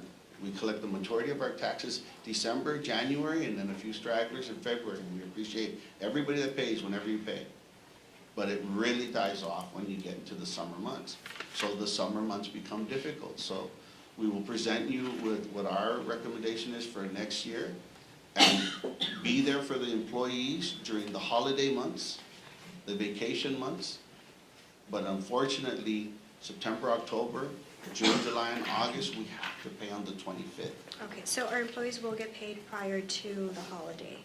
On those, lack of a better term, the holiday months, we want them to be able to go to HEB before they run out of turkeys and get Correct. everything that they need. Correct. That's Then probably we the want month that them- you get more. We want them to Big enjoy chunk of money, Christmas, we yeah. don't wanna pay them the last day before we leave for Revenue, Christmas. no. They should Right. have some money to get last minute things and to get the gifts that they need to get for everybody that they wanna get. How much money do you think we need to cover? No, millions, the millions. It's millions. Yeah, how much? It's not a small number. Can you give me a number? Yes, I 10? can tell you honestly, it's around 25 million. It could be 22 to 27 million because That's the like monthly payroll is 70%. heavy. Yeah. It's So- it's heavy. So if you look at the November quarterly finance report, I believe it was 109, was it, or 190, right, in the Yes. 4 months? And if you divide that by 4, you're getting an average of payroll of about 27 million a month. So I think it's very important also to add on to what you said, is that really, like, the district is on its own December, January, and February. So Sure. we're relying on those, on the tax revenue, right? And I think it's also important for the community to understand the concept of the percentages of how TEA funds us and how it's declining, right? Like, by the end of the year, that's it. We've already received everything we're gonna receive, and then you throw in our shortfall in attendance, so that's even a Yes. bigger hit, right? And So- you think that TA is doing is now we're updating them, we're giving TA, we're submitting our PEMS data, our 6 weeks data, and in the past, they wouldn't adjust it till the next fiscal year. Now they're adjusting it on the fly, so we're declining, our running balance of payments that they're giving us is now smaller. It's adjusting. So the percentages get smaller towards the end of the year, and now our balance available is smaller. Correct. So we're having a difficult time with cash Like flow. 5 months. But we do get whole on the 25th. So if we could pay on the 25th, we're good.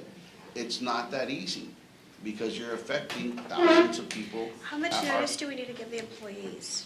Pardon me, ma'am? How much notice do we need to give the employees before you change We the sent pay you, periods? we sent I them think the they Friday gave notice packet to already. have this discussion, so we can come up with a decision. We need to meet with Dr. Cruz and administration and show them a couple of different options. And, How I soon mean, do you we're think? thinking about everything. We're even thinking if payroll's on the 20th in July, we move it to the 24th, that's a Monday to Friday. July really works in our favor. Because the TAs, like everybody else, if the 25th falls on a weekend, they pay us the Friday before. Right. July, we're lucky, because payroll's Monday the 20th, and Friday's the 24th, because the 25th is on Saturday, so we're gonna get the money on the 4 days. 24th. So it's real quick. August, there's a weekend that got in the middle, because August the 19th, then you go through the weekend, so now it's 7 days instead of just pretty much the 5 days. So we're looking at options. Everything's on the table. We may want to be able to give on Monday of July the 20th, and don't quote me on these numbers, but we want to give like all the paras maybe $600 with no deductions, no TRS, no nothing, just give them straight up $600. And then that Friday, just a couple of days later, we make their payroll whole and pay them their full payroll, but we gave them $600 to get them, because everybody's anticipating a payment on July the 20th. And then the professionals, maybe $1,200, because they have a higher salary and they probably have higher home expenses. Yes. And so give them something, and then on the Friday, you minus out the 600 for the parish, you minus out the 1,200. So we are really trying hard. I would just Right. greatly appreciate that when that does happen, Kind of we an give advantage. sufficient amount of notice to all employees. We're doing it as Because immediately as we can, yes. we all know, everything's auto-deducted from the bank, from your Yes, that's debit the hard cards, thing. other debit cards, credit cards. Mhm. You have to pay daycare and everything else and budget. Even though it's 5 days, your whole budget changes. So Yes. we have to give sufficient notice to be able to change You everything. know, we feel for every single employee, right? And some employees can float and some can't. There's even an option that we're trying to figure out how to run the paraprofessional payroll on Monday. You know, they get paid the least, and they're whole July the 20th. And then give like maybe $2,300 to the professionals and finish their payroll Friday. We have so many Especially that scenarios. sector, we need to make sure we're keeping them We're- whole. I think we have time to work on the scenario. The reason I asked the question is if it was like $8-10 million, we can probably try to find that money Yes. now. But if it's 25, there's no way. We have to be very, very, very careful because these are public funds. Yes. So you know, we're a unique institution. There are some things we're allowed to do, there's some Right. things we can't do. Yes. And then there's some things that in an audit will be a material weakness. And we want to avoid all these little hits and just take the hits that we can withstand and not add 3 or 4 more hits, and then United ISD does not look as healthy as it is. We have to remember, we just got out of an audit, and an independent CPA firm says you're still good. You have tough decisions coming. We agree with all the public comments. I agree with all of you all. I've spoken with all of you all. I agree with all of you all. We have to face decisions. And it's just in simple terms, like we don't want to overdraft our account, basically.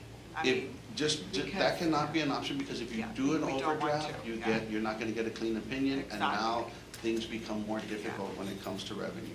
And when it comes to, Overdraft and deficit are very, Yeah, very, you go over, very different. yeah, different. that, Very that, it's an option if we were in that situation, but we are in We a would have better been taken situation. over already.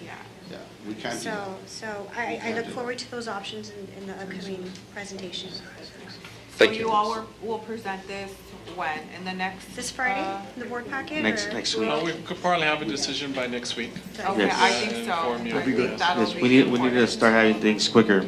Another question, sorry, just last one. Go ahead. Talking about that and then putting it together with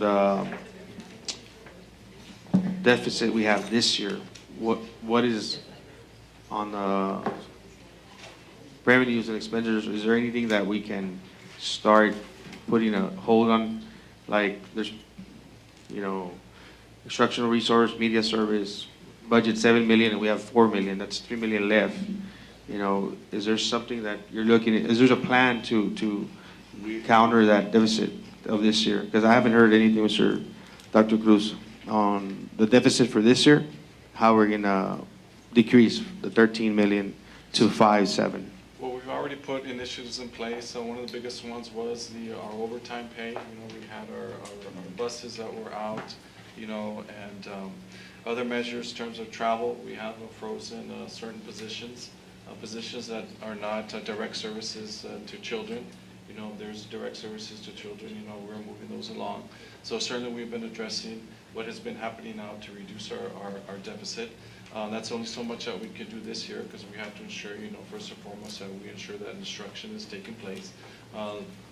Campus budgets have been frozen. Any big ticket items, do require a discussion at my level, management level. Some are declined. Often, very, very few are approved.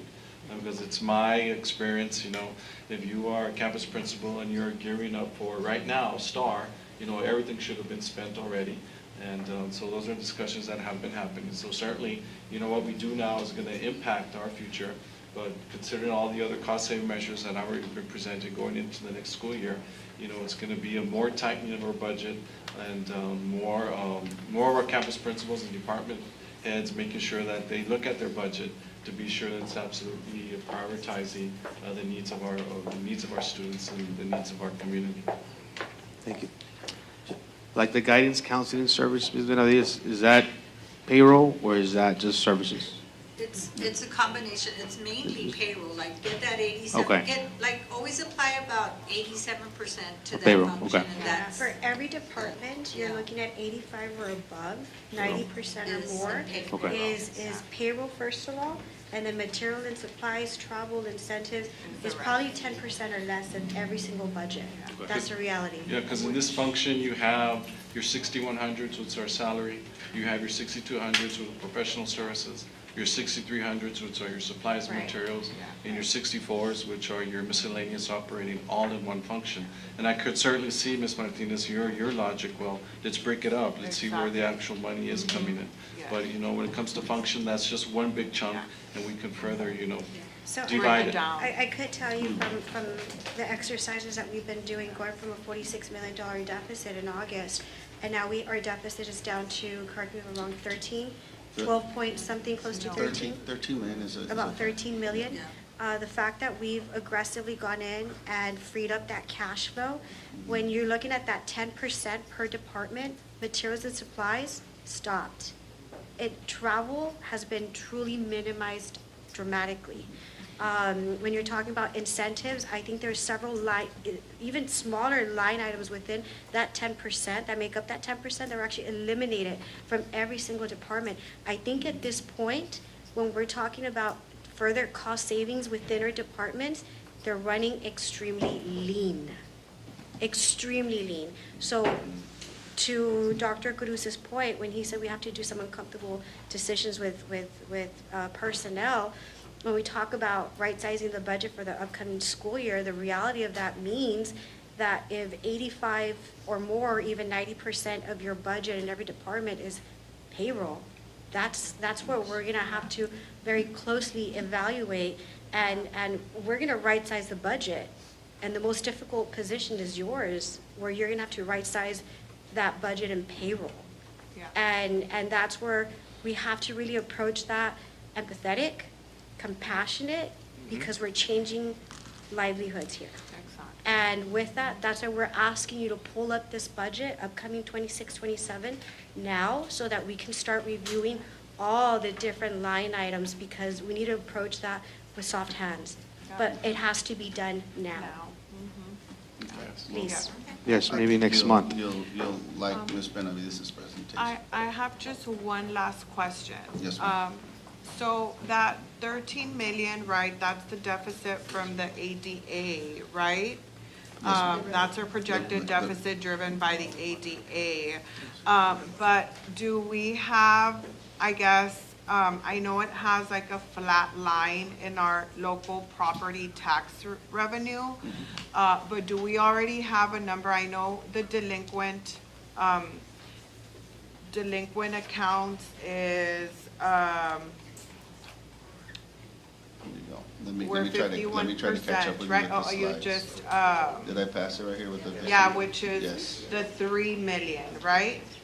The delinquent Yes, ma'am. collection rate, we're already 3 million short from the 180? Or, No, well, the way tax collections work is you always have collections, outstanding collections from prior fiscal years. So that's this bottom tier down here, where those are delinquent taxes that we're collecting now. But in the current year, it gets a little confusing, because in the current year, on February the 1st, taxes become delinquent of the current year's levy. So that's why you always have a current year collection, delinquent, current year. So all these taxes are summed into the delinquent tax collections, right?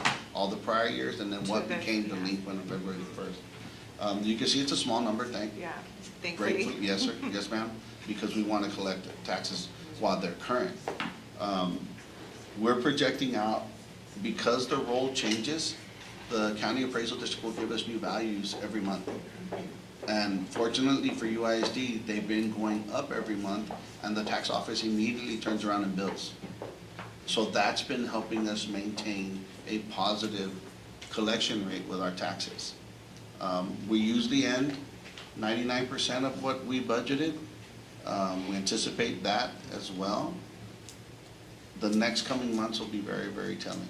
And to your point as well, sir, the next coming months on expenses are gonna be very, very telling, because things start to come to a whole, like to full circle.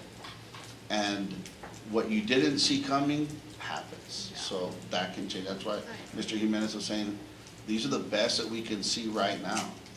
But our projections really start to hit a bullseye. May not be a good bullseye, but we start getting there where we know how we're gonna end the year in these next couple of months. You know? So I know there's been talk right now about really looking at our 26, 27 budget. So I'm going to just show you some information based on what we're experiencing right now in cutting and holding. Like, what can we, like, as far as a budget, how can we survive? And how can we go into the new year and try to figure out, I think I need to go to the, yes. Yeah, I'm gonna go there. Did you wanna talk Yeah. about this? So just to let you all know, right, there's a session starting January 2027, and I was able to share with y'all some interim charges, just so that y'all could have an idea that it looks like nobody's our cheerleader up in Austin.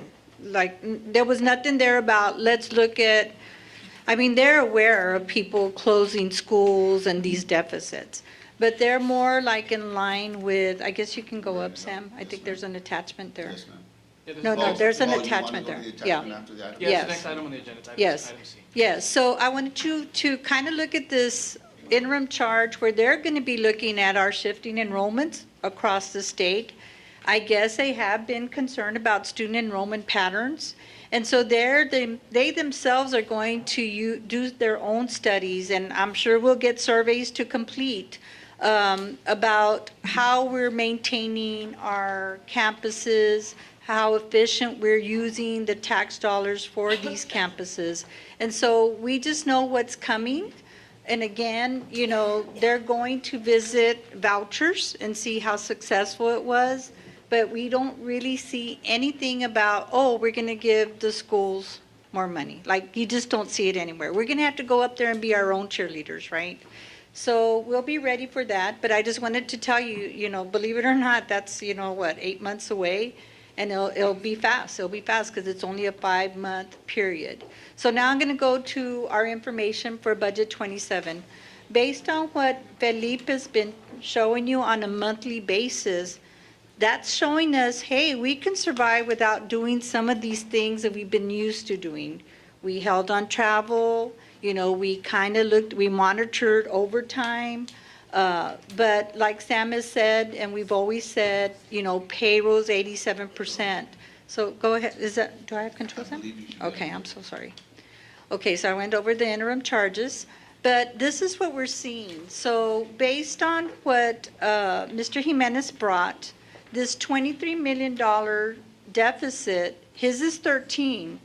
I'm adding like another 10 million because we are going to lose more students next year. So you have to start with the realization that we're going to have so many more less students next year. So that's our starting point, right? If I were to bring you a budget right now, it wouldn't be balanced. It would be 23 million deficit, right? And that's what we've talked about, these different cost-saving measures, right? And I think we showed that to you. I don't know, Sam, if you can just kind of link on it real quick. We did. Do you want the left one or the right? It does, it's the same, yeah. It should be the same. Did we receive that other presentation in our Friday packet? Or was it attached to the email that we received? This 3-slideshow presentation is Yes, actually, okay, Sam, get out of that and go to the previous slide. This slide, I worked on it this afternoon. Okay. And let me tell you why. Let me explain why. Okay. Of these 3 items, you see that 2 are the same. The last item, we wanted to give you an update of what we saw, and this is where HR worked this weekend on those incentives to see were we at least around where we thought we might be in the potential savings. So I know y'all remember, and thank you all for passing that resolution to help us try to locate payroll savings, right? And so the estimate, conservative estimate back then when we showed it to y'all was 7 million. The number we're seeing from HR is 5.8 million. So we know the incentive worked. It wasn't 100% all the employees taking advantage of it. In fact, it was only about 25%, right, took advantage of the exit incentive. And the way you're going to get the savings is you either don't replace some of these positions or you hire people at a lower salary. Remember, these are people with 25 years of experience. So they have built up their salaries to that level, right? So now you bring in more of a beginning salary for these positions, and that's that net of 5.8 million. So you're right, Ms. Martinez, this slide was like, it's still like off the press, right? The ink is still not dry. But so what I was trying to get here is the 10.5 million, it's still the same cost-saving measures we've been sharing with the 3 days. Sam, if you want to go ahead and go ahead and link onto that, the 10.5. These cost-saving measures included the 3 days, included the stipends, including a hiring freeze, reduction of overtime costs, currently review of our instructional programs, particularly our software, Right. revamping our summer school programs. So totaling all of that 10.5, and that's something that I wanted Ms. Benavides to share, is that, okay, in March we made these projections, if we keep everything the same, now it's include a more solid number in regards to our early incentive, which is about 5.8 million. How Right. much more is our deficit? And, you know, what would still be the Yeah, impact considering the Yeah. consolidation of schools? For the early incentive, we had a total of 225 employees take advantage of that. The 225, 140 qualified for the 15, or qualified for the percent, either at the 15, at the 8, or the 10%. And this information I'll be providing to you on the Friday packet, so you can see. And considering all the cost-saving measures, or considering, you know, positions that need to be replaced, estimating, I think we're at a good point where we can say cost savings of about 5.8 million. So in March, we presented, okay, we do the cost-saving measures at 10.5. If we were to consolidate 2 campuses, 4.4. With the voluntary at 7 million estimated, we're about 1.3. But now, if we were to execute this with the 2 consolidations at least, we're looking at a deficit of approximately 2.4, 2.5 million. Maybe you So do 3, let me you'll ask- probably balance out. So let me ask you, out of those 5 million, or out of those early notice incentive, how many were from Matias Llano? Matias Llano, I don't recall offhand, I think it was very few, maybe 1 or 2. Okay, 1 Yeah, or 2, 1. okay. 1 or 2 out of Matias Llano, okay. And what about Amparo Gutierrez, do you know?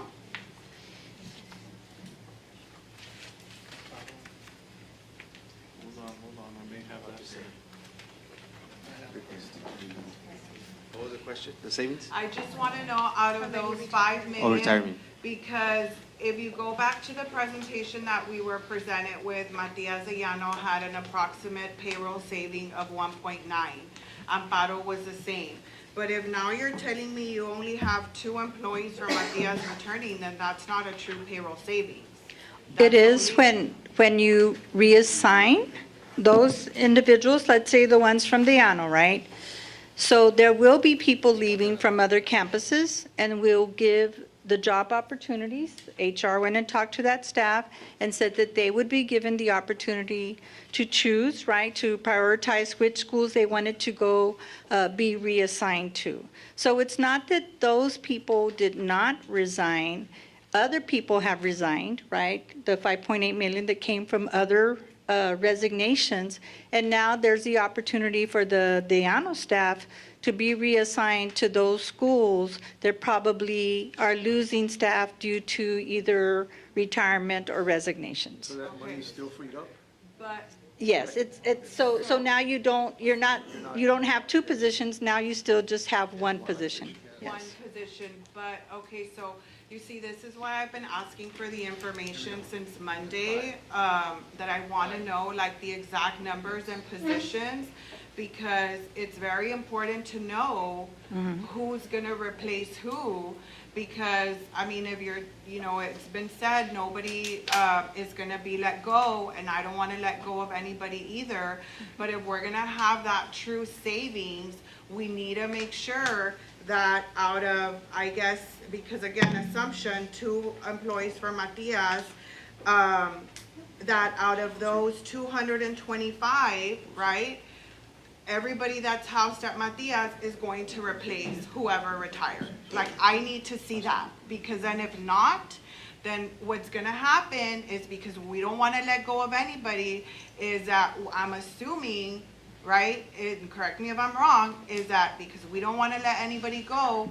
we're gonna fill them in vacancies, right? That's Yes, correct. that's correct. And the vacancies then become an expenditure.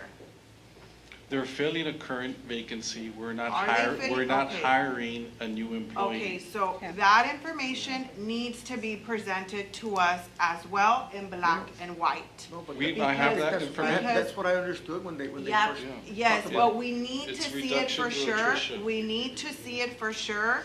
Like, let's just say you have, your 5 administrative positions for Matias Llano, right? Need to make sure where those 5 are really going to a vacancy from those 225 employees that retired? We've run the Because- analysis for the Llano. Just look really quick as a summary. There's 62 employees at the Llano. We found positions for every single individual, and we will be rifting, or we will not be hiring 36 positions because, you know, they're filling vacancies at an estimated cost of $1.8 million.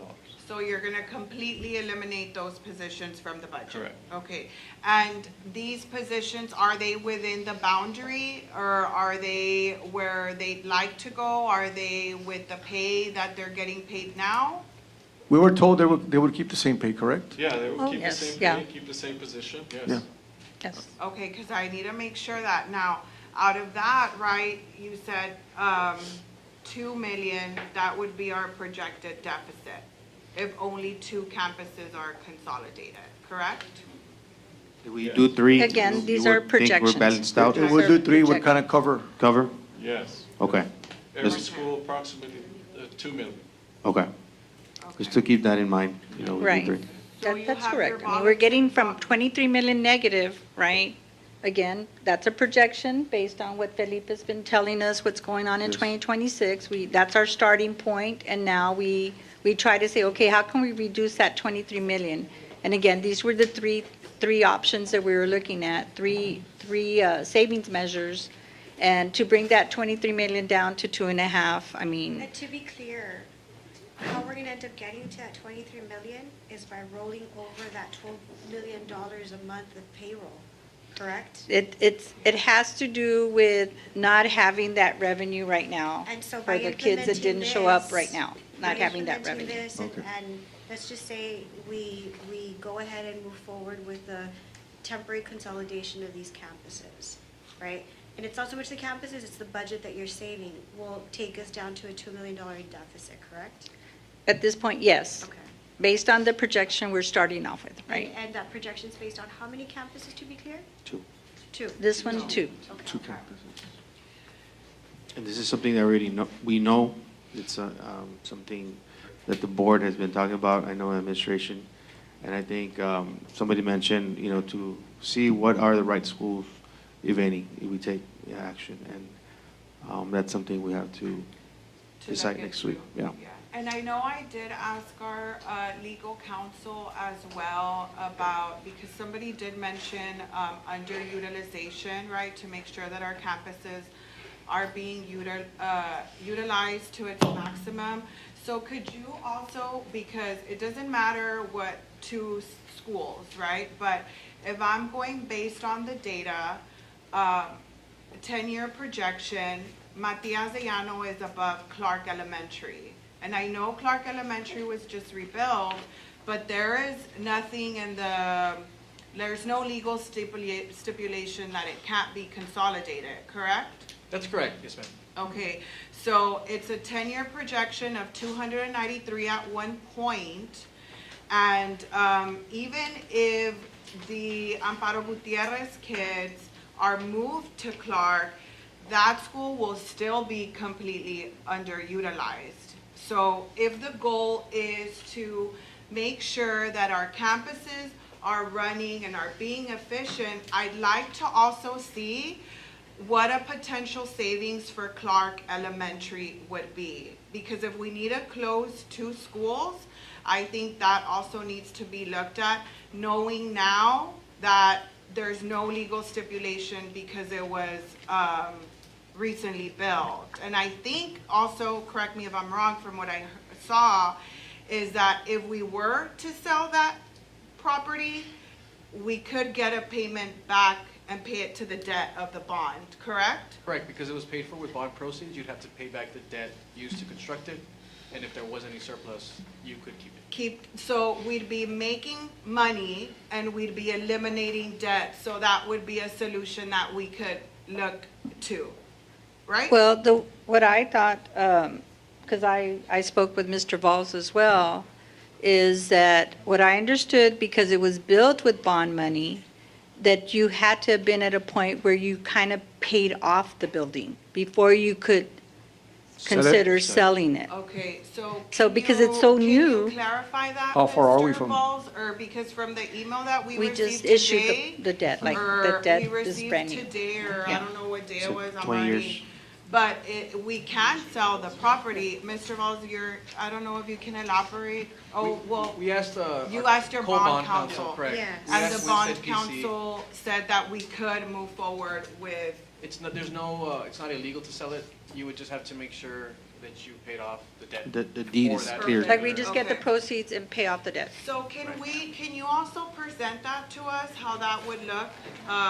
Well, okay, Yeah, yes. just a So, savings, so just to give you all an idea, right? Yes. So remember the 5 schools, they were pretty much around the same size. That Yes. means they have pretty much around the same amount of staff, right? So you could say, like, we can run the Clark Elementary numbers, right? Except for Finley. Finley is one of your highest enrollment number. Right, right, campuses from but they're that very list. close So no, in that's not having the accurate. same amount of staff. And that's the real savings on closing the school, is the amount of staff that you will be reassigning. And so you could probably say the savings in Clark Elementary will be around the same that we would see in these other schools. Yes. Not to the penny, right, but more or less, Yeah, yeah. but Because I they have a think if we're- principal, a yes. counselor, a nurse, an AP. See, I have the Yes, you know, they have the same kind of staff, right? But we Yeah. can run Clark Elementary. Yes, um, just because if we're looking into the future, right? Right. Like, we're looking into the future, like, that's where I'm headed, I'm seeing the bigger picture, I'm not being emotional, I'm going by the numbers. So, right now, Clark has a current enrollment of 350, and this is based on the presentation that was given. Current percentage usage is 58%. And even if students from Gutierrez, right, because they have a capacity of 600, it would still be at a fair utilization. It would be at 72, not even 80.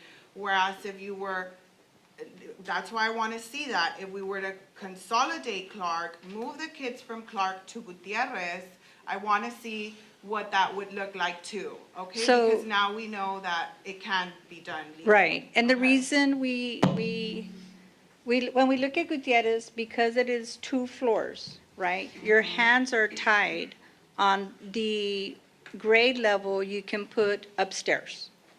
You can't put the little children, the little kids, I think it's pre-K through first. second or first, that you cannot bring upstairs. So now you're limiting, you know, if you bring all more kids, now you're gonna be limiting like where you can actually house the classroom for that, you know, that level of grade level. Okay. And that was one of the things that we considered, right?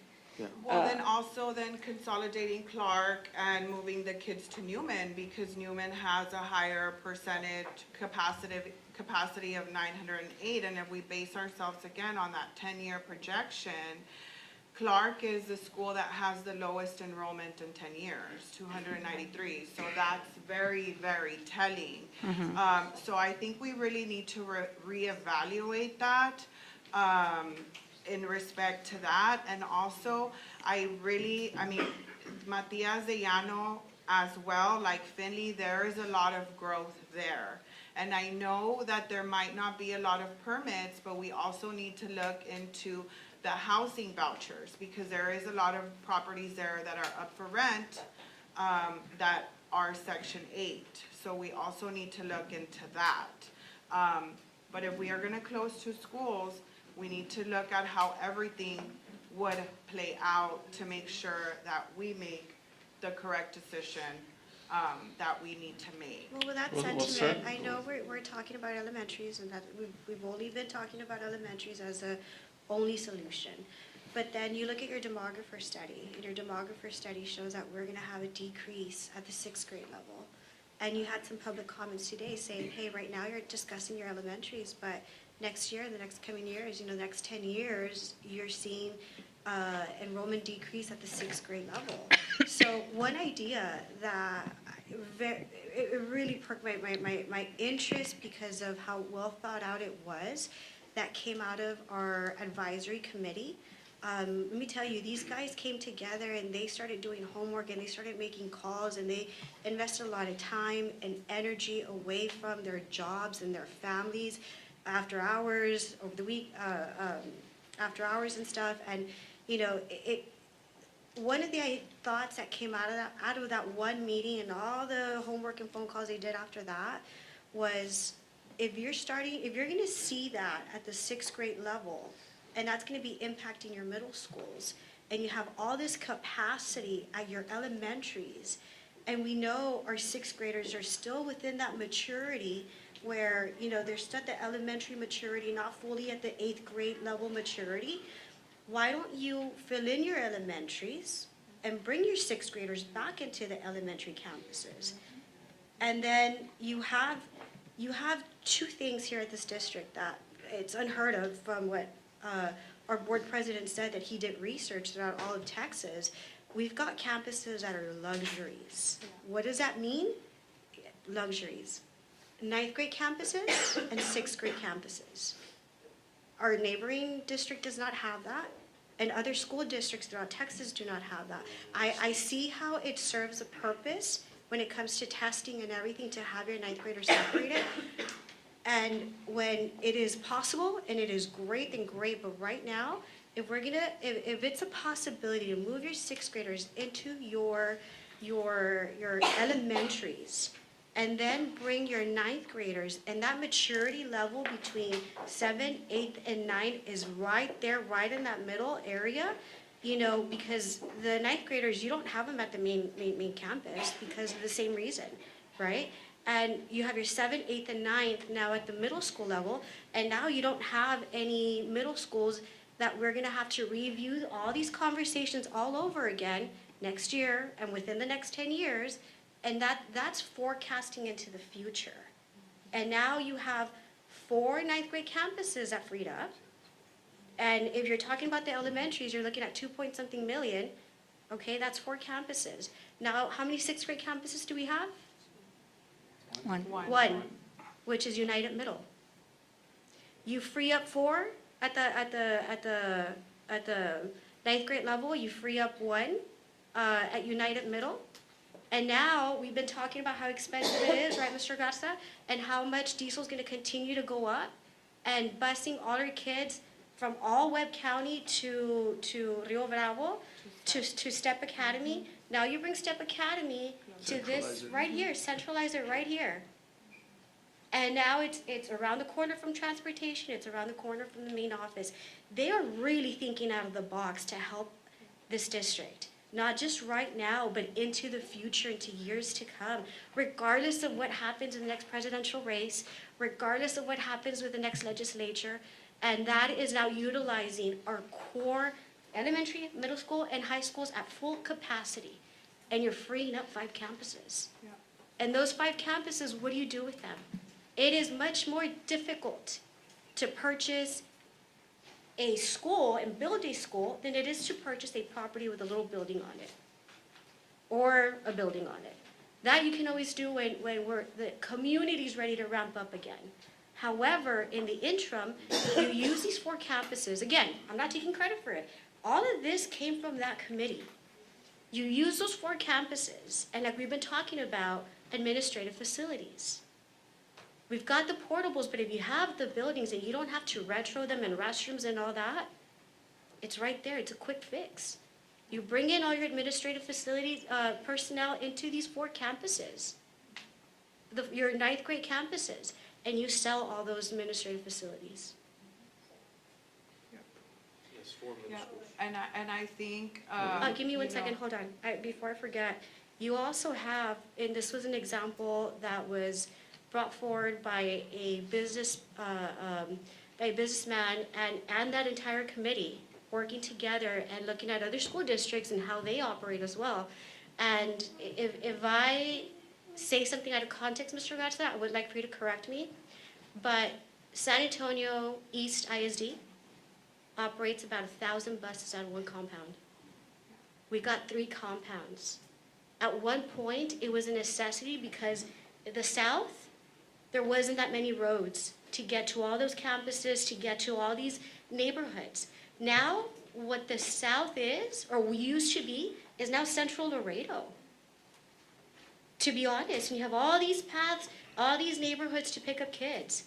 If you consolidate one out of the three at least, and only because of how our city's built and the congestion of traffic, but if you consolidate, South to east? yes. And we have Mr. Danny here. You do an amazing job. How you do that logistic just baffles me because it's impressive, the very thing that we have to do and all the logistics that we have to run, especially with our sped students and our monitors and ensuring that regardless who is calling in that day, you fill in those positions on the spot to get all our kids to school and pick them up again and take them home, regardless of weather conditions. And I saw that today. However, but these ideas came out of that committee. If that is possible, you again are looking at reduction by attrition and savings. So just for the information for the board, we've actually had that discussion at management already. So, the committee may have discussed it, but we are discussing it at our level. There are some logistics that we have to look at, but that's something that we can certainly look at. We did bring it up over the last couple of weeks at management, and we got to look at it. I mean, it's definitely something that can be done. That we'll have to look at some logistics, have to look at, housing individuals, but, we have already began that discussion. I guess simultaneously, the committee also thought about that, but we are looking at those things. And I think just to elaborate on what Ms. Molina is saying, like she just, like she said, she's not giving herself credit, but these are all solutions, right? Like solutions, and it seems like we're just being presented with reduction of stipends, this, closing of schools, which I've always said at one point, we're gonna have to do it, but this just seems so rushed, but because we haven't explored everything she's just mentioned. And like you just said, right, we can certainly look into it, then we have to, because school closures have to be the last option. Yes, other school districts have been closing schools, but they've done so much more way before. Austin ISD contracted Gibson Consulting that came in and really did a dive into all their budget and expenditures and gave their recommendations. Austin ISD implemented. When they didn't see, yeah, that's it, that's when they started closing schools. Every month since 2004, they've been having consolidation meeting updates. Every month, go to their board agenda and you'll see. We are expected to make a decision in 5 months, and somebody said it here, we need a strategic plan. We have to, just like Ms. Molina said, we have to be looking into the future. Because this 2 schools, it's not gonna do anything. And the big monster is payroll. In 4 months, it was what, 109 or 190? The average was 27. The average was 27 million. So look at that. In 1 month, we're spending 27 million, yet we are expected to consolidate 2 campuses that will only save us 4 million. So the first thing that should be looked into is payroll. How do we decrease our payroll? I think Mr. Mendoza also said it. How do we decrease our payroll? This That plan has to be. does account for payroll, reduction to Yes, attrition. I understand that, but that is very low, 4 million. And Yes, so I if we agree, and can this is look the into- start. This is so, the start yes, of a but if we long-range can- plan. But if we can look into, we've only been given the elementaries, that's it. That's it.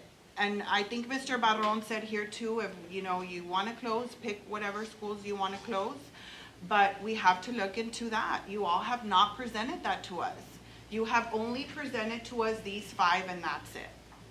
And at the end of the day, we are the board and we are the ones who are going to make the vote. Of course, whatever the decision is, it'll be the majority vote of the board.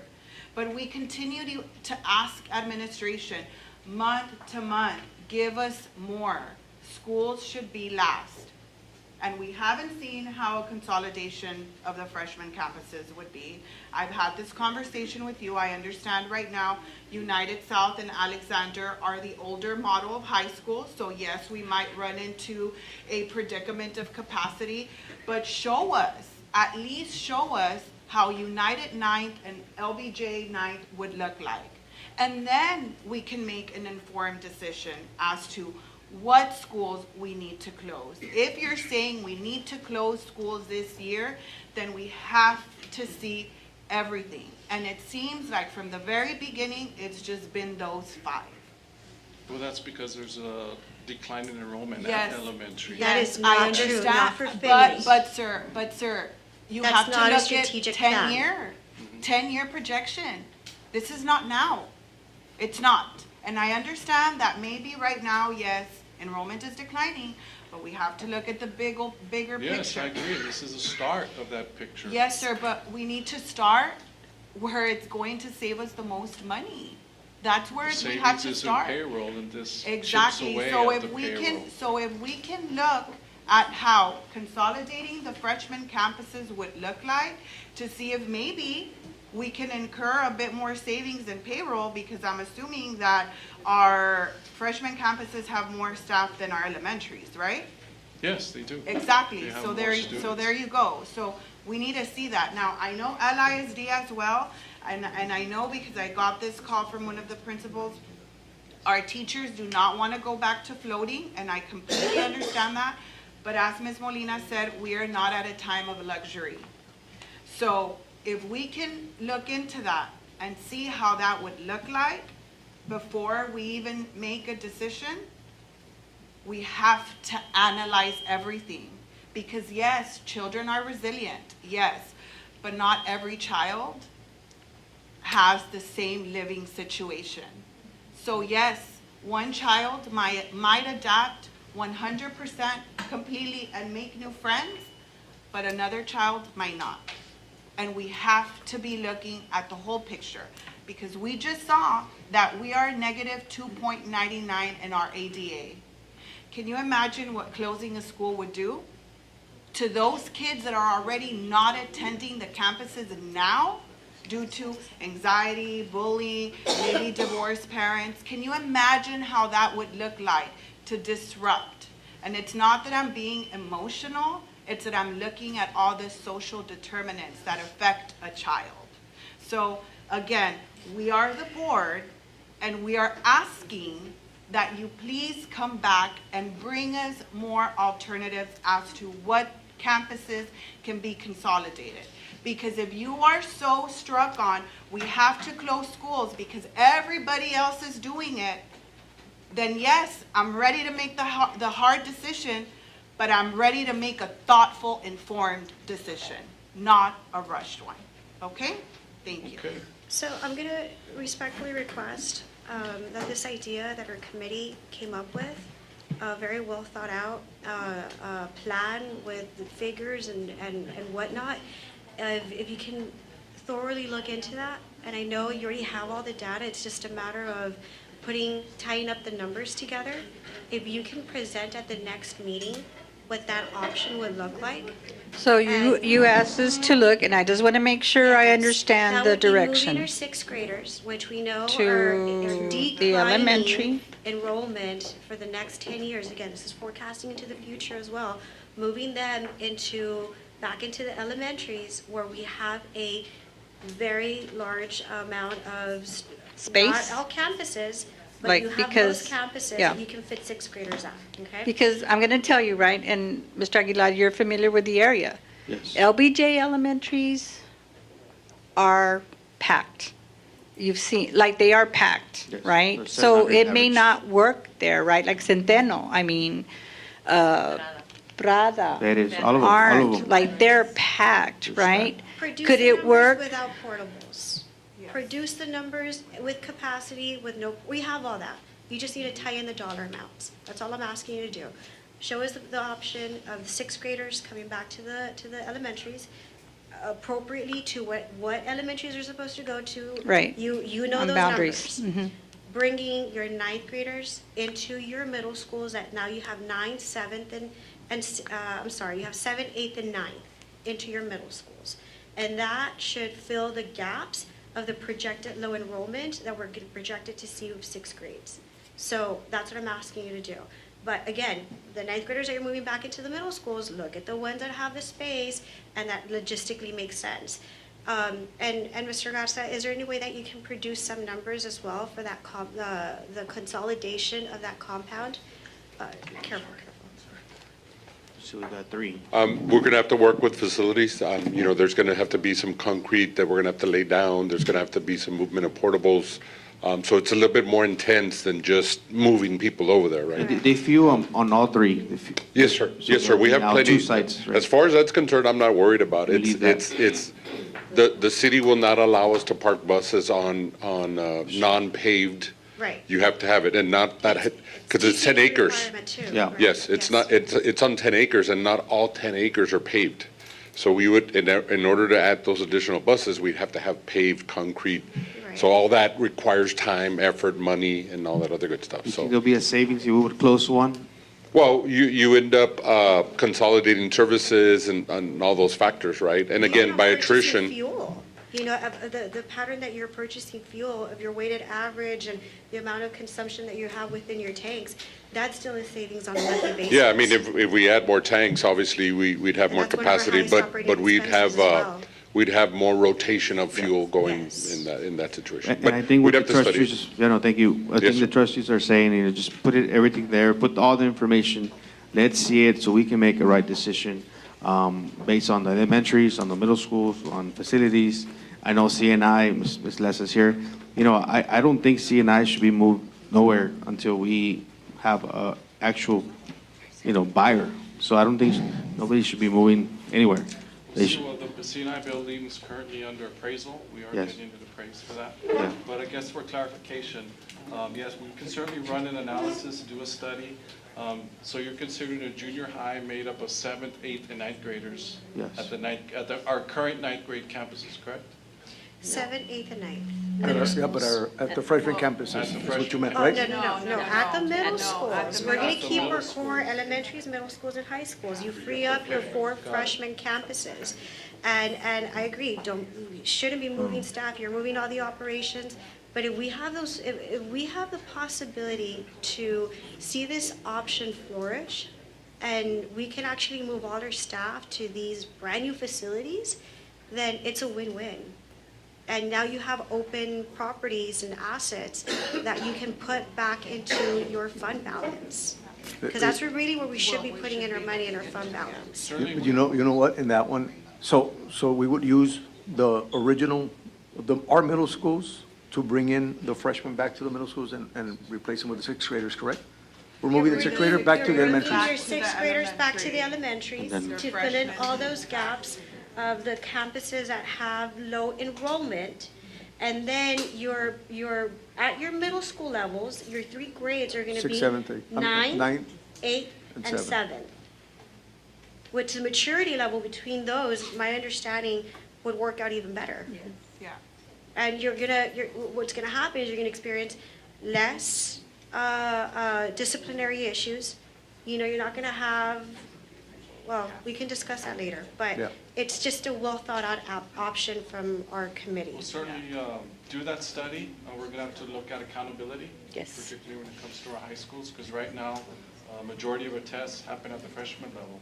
Correct. So it'll be a matter of determining how accountability will be impacted. Actually, it would be now 8th and 9th, because 8th is 4 and 9th is 3. Yeah.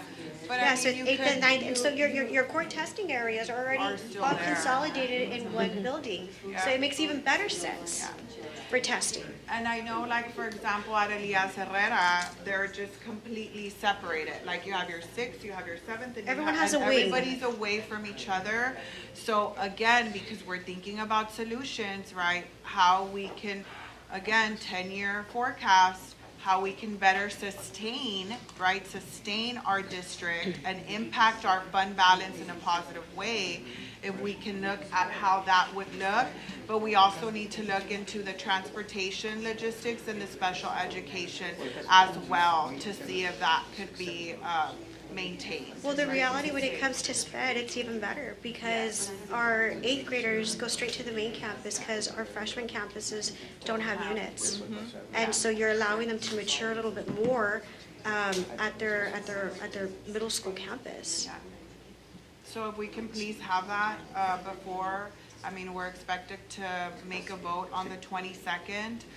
It's a little bit too rushed, right? Again, that's why I think this plan is very flawed, but if we can include this now to see how that would look like, because we have to have the mentality of how or what is going to impact our fund balance in a positive way and maximize what is going to give us that maximize impact financially.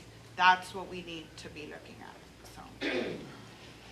Okay, good evening, Emma Lesa for the record. I'm here to present information on the CNI instructional programs, and this is based on the report that was received in the last board meeting.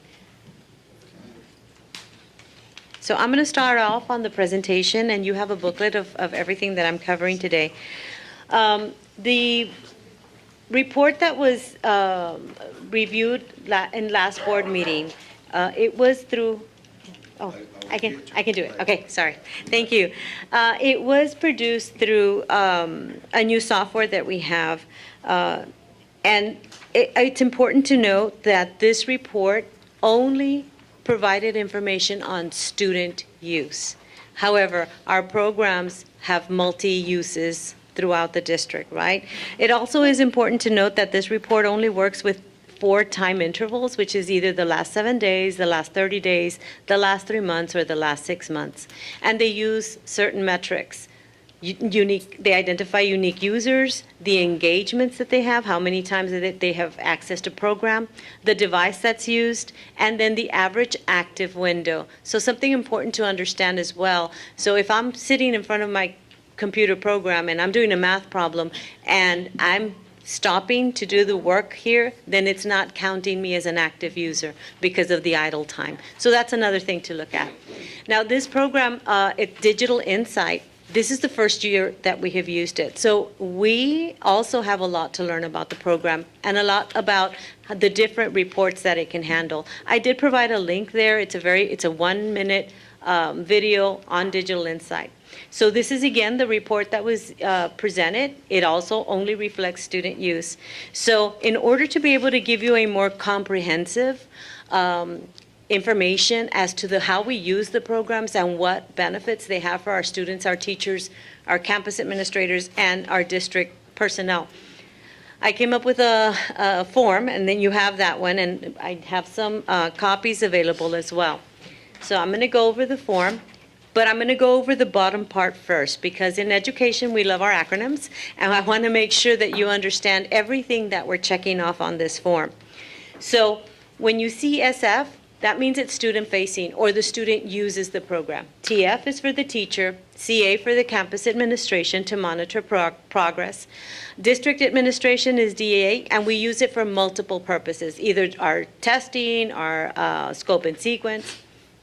Then we also have to look at how do these programs impact our accountability, because at the end of the day, that's how all of our schools are rated. So SA, student achievement, which also includes CCMR and graduation rates. School progress, which is where we measure the students' growth every year. Closing the gaps, that has multiple measures. However, it really does focus on 2 demographics, and that's why I include EBs, emergent bilinguals and special education. You also have something that's called HQIM, and those are programs that the state has identified as highly quality programs that will help our students. Then all the little acronyms that you see, RLA, MA, science, that's for the content areas, the core content areas. CTE, of course, is our career and tech education, advanced placement, AP, and gifted and talented, GT. On the other side, we also have to always be looking at teacher incentive allotment. We know that that is the way the state is going to be incentivizing our teachers, and so we want to make sure that we're looking at how every program is impacting. So if it's a DI under TIA, that means it's a direct impact. That means we're sending that data directly to the state for our validation purposes. IDI is an indirect impact. It's going to impact the growth, but not send the data to the state. And if there's no impact, I use NI. Then we also have when we test, and as you know, with House Bill 8, we are going to start testing in the state of Texas 3 times a year. That's how we measure a lot of the growth for our students. BOY, beginning of year, MOY, middle of year, EOY, end of year. CPs are our checkpoints. They're periodic assessments, whether or not the program is supposed to be used daily or weekly, if it is supposed to be used for an end of course, or specific content or course or certification. So that's the bulk. You'll see that on every one of the pages because, again, I don't want you to be looking for what something means. But then it's important to understand this is a comprehensive review to tell you exactly how we're using the programs. So if you see something checked on the box, it relates to the acronyms that I just mentioned. The cost is the exact same cost that was on the report that you received. We're looking at identified students or licenses, giving you a cost per student, letting you know if it's integrated into our scope and sequence. The average use is, for the most part, the average use from the program, from Digital Insight. And then also, we collected teacher survey results as far as how they were using instructional programs. And so I included that data wherever it is available. It's not going to be available to some of the programs because we did not include them in the survey. We are planning to have another survey May 1st to get more information from the teachers before we make very drastic and important decisions to make some cuts in our instructional programs. So as I'm going along, I'm also putting in the instructional impact, because some of the instructional impact is to meet state requirements, to progress monitor for different instruction, which is what we're supposed to be doing for each of our students, to progress monitor for accountability, or to progress monitor for TIA. And then the last part is it part of the HQIM materials from the state? Where you see notes for the 26-27 school year, that's where we're already indicating in our meetings, okay, this is a potential savings that we can have. And we have that listed, but there's more work to be done. I want to be very clear about that. So on this slide, and this is for the public's information, every one of the icons has a report attached to it. So if they don't want to look through the whole thing, they want to just look at one particular program, they can click on the icon. I also linked the spreadsheets that we have under where it says UISD Instructional Program Profiles. Now, for purposes of speeding this up, I'm going to go ahead and use the binder and look at every one. And then I'll stop wherever you may have questions. Can you go to the PDF binder, please? Thank you, Sam.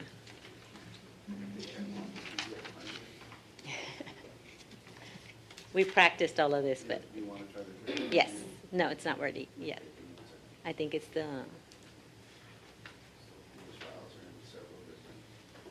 No, it was in the PDF binder. Okay, while he's navigating, it's that one. I think it's in the red PDF on the bottom. There we go. And then you were going to do Control L. Control L was on PDF. It was function 5? Yes, function 5. It didn't work. Okay, I'm just going to go ahead and go through here, and Mr. Flores will help me navigate. So iReady, this is one of the most expensive programs that we have. It's currently at $1.9 million. We have 25,000 licenses, and it's a cost per student at $77 per student.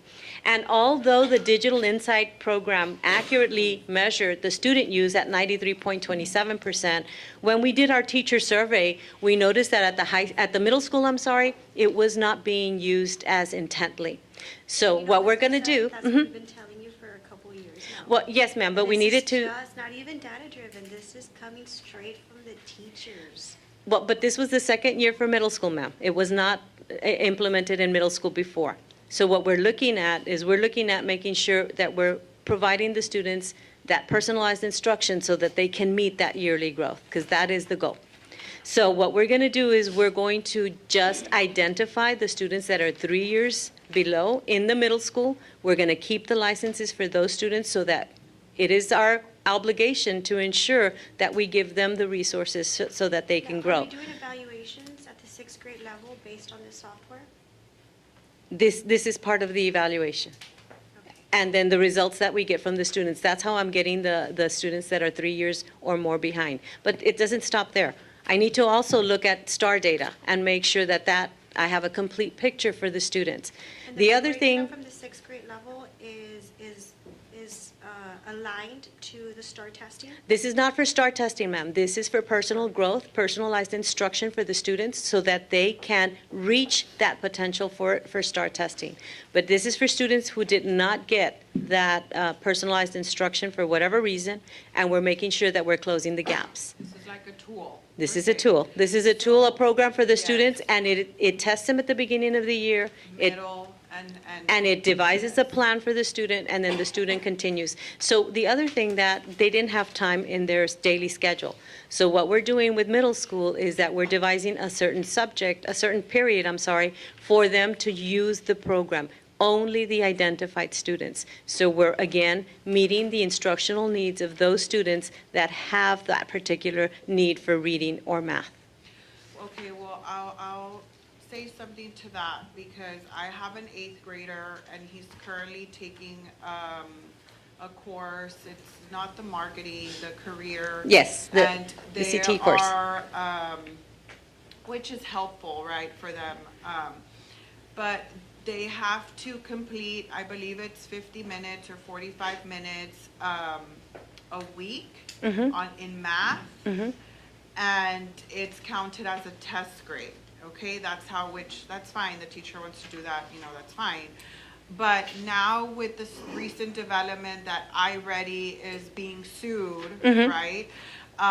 My question was, could you give us, or could you point to actual data by campus or district-wide that students using iReady achieved statistically significant growth and increased their STAR scores? Like, can you provide us with that information? Yes, we can. Okay, but that's not here, right? So just remember that is, iReady is not a STAR formatted Yes, it's test, not. It's okay? just a tool. So it is a That I tool understand. for instructional growth, but we can give you a percentage of, if they meet typical growth, where were they on STAR? Were they at approaches? Now, the only thing is that I cannot give you that until June, because we do not get our results until then. Okay, but would we be able to, I guess, also with their grade level proficient, because you just said that, who are the students? We're that- looking at students that, when they test at the end of the year with iReady,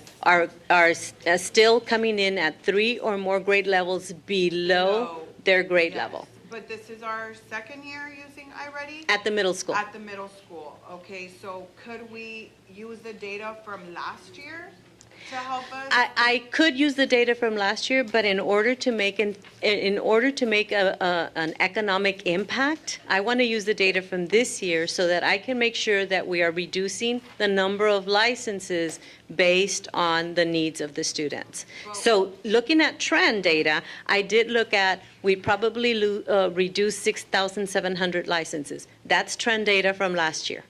But I'm going to be Now we looking. supplemented with Yes. iReady. I'm going to be looking at the data for this year so that I can give you a very significant cost savings for iReady. Now, I do also have to tell you that in that 1.9 million, we have the magnetic reading and the Mosaico, which is our phonics-based program that we never had before at the elementary school. Okay, so we're looking at this year's 3rd graders are the ones that, where we started magnetic reading, so I need to see again their STAR data at meets. That is our goal, to increase the meets percentage at 3rd grade, reading and math. Completely agree. Okay. But why can't we use the data from last year to see if iReady really helped our kids? Because it was not used consistently at the middle school. This year, you'll remember that I started bringing you the KPIs where we were measuring the use for every middle school. So it was until this year that we started to monitor that at every middle school. Okay. Okay? So we will bring you very significant data, and we are going to cut as much as we possibly can. What is the cost again? It is 1.9? 1.9 million for 3 programs, which is your iReady, reading and math, your magnetic reading for elementary, it's your phonics-based program in English, and Mosaico, which is the phonics-based program in Spanish. Okay, and so I know the iReady, you're saying it measures the students who are having a difficult time, right? It Like, measures all students. But it helps those students who are having a difficult time. The iReady is their tool, right? It's a tool. So I guess another question that I had was, how does that performance compare to students not using iReady as much as the students who are using? We can certainly bring you that data. Usage, and typical growth, because again, this program is also a direct impact to TIA for the lower grades and currently for third grade teachers. We're using iReady, that is data that we are submitting to the state to measure student growth. Okay, and by when do you think you can provide that information? Until I get my scores in. Star. Yes, yes. Late May. Mhm. Yes, and because we've got to match, we've got to look at all the different tools that the students are using so that we can bring a comprehensive results report. Okay. Okay? The next one that we have here is IXL. Now, IXL is a very particular program.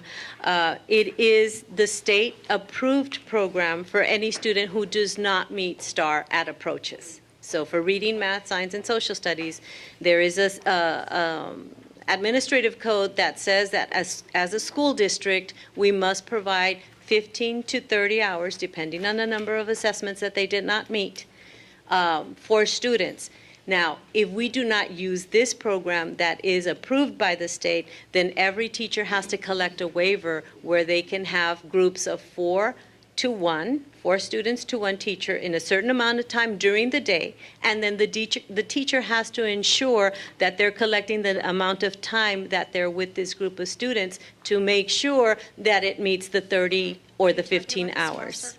I'm sorry? Are you talking about the small circle? No, I'm talking about very small student groups. Are you talking about the MTSS? No. This is if, for example, if I did not pass reading, then next year I have to have 15 hours of intervention and instruction, but the teacher is held to only 4 students in a group for a certain amount of time of the day to make sure that I complete my 15 hours. Do you have the utilization of that? Because in the last meeting, you had a lot of teachers saying that it's not even utilized. Okay, so here is the report that we have. The utilization that was presented, student utilization, student-facing, was 31%.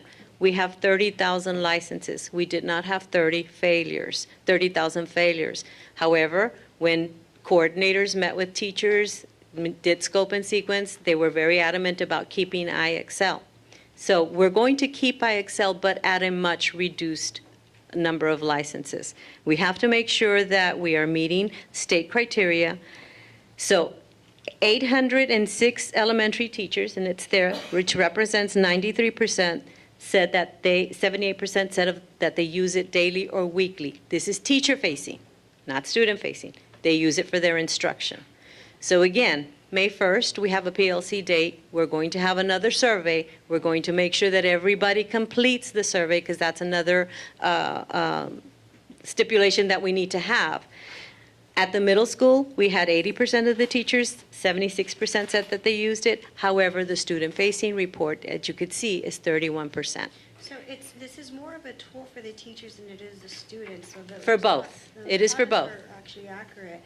How much savings are we looking at in licenses? So here I'm looking at, for next year, just rudimentarily, without going and having more surveys, I'm looking at removing probably kinder through second from IXL, and that would be approximately $192,000 in savings. Okay. Currently, it's $767,000. Okay. And now I know that some of the software is purchased straight from CNI, right? And then others are acquired by the campuses? Yes. Okay, so could we get a breakdown of what that looked like for this year? Yes. Just to avoid, I guess, any like duplication of So- service. Has that been looked at? So for the most part, the campuses have asked for Class Kick. That was one that we removed last year in the 2 million savings that we had, because there was a redundancy between Class Kick and pair assessments, I believe it was. So we removed it. However, we did have some campuses using their campus budget to purchase it. Now, what happens with that is that it's purchased at a higher price because, again, you know, when you buy larger quantities, you get bigger discounts. So what's the process that we have in place to streamline from having to purchase all these programs outside of our main budget? So that would be Because something don't that we really would be need. Buying pilot programs here or there, especially at a higher cost. So is that still happening now? Because I thought we had stopped that, Ms. Lester. Are you saying that campuses are still buying their own programs? They're very few. Why are we And still some allowing of those that were removed last year. And that was an administrative decision to allow them to use their budget. But that is something that we can stop for next year. But we had already said that that had already stopped, and that we had already started streamlining, you know, exactly what's supposed to be used for licenses purposes, for cost saving. For the most part, ma'am, purposes. for the most part, everything that we purchased at the district, not for the most part, everything that we purchased at the district is included in the scopes or provided for assessments. What's the dollar amount estimated out there outside of our streamlined process? I can get that for you. I don't have that right now with me, but I can get that for you. Okay, and it just, I don't know if I'm wrong, but is this the accelerated instruction, the TEA, the HB 1416? Yes, right? yes. This is for Which, 1416. I guess it says Texas students have experienced academic growth post-COVID, but learning acceleration is still critically needed, Mhm. particularly in math, Mhm. right? Yes. Okay. And then it just keeps going on and on. So what we're going to do with IXL is, again, we're going to look at the students that need it to meet the House Bill 1416, and we're going to reduce the additional licenses.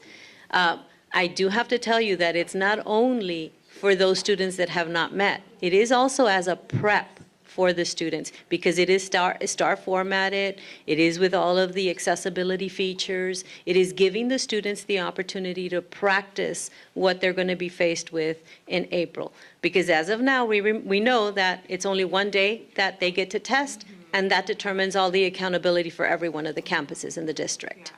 And so another question that I had was, who or how are we tracking the success of each student as it relates to the amount of program usage? Are we tracking that?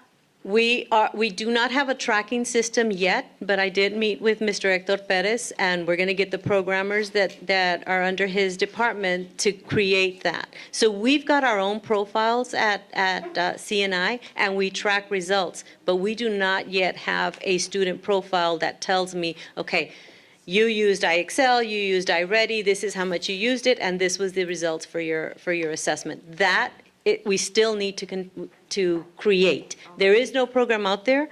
We were entertained by a company, Abre, that would do that for us, but they would do that for about $500,000. Do you really need a program? No, ma'am, we have to build them. No, ma'am, we have to build them. Yes, you've Yes. got, you know what your test scores are.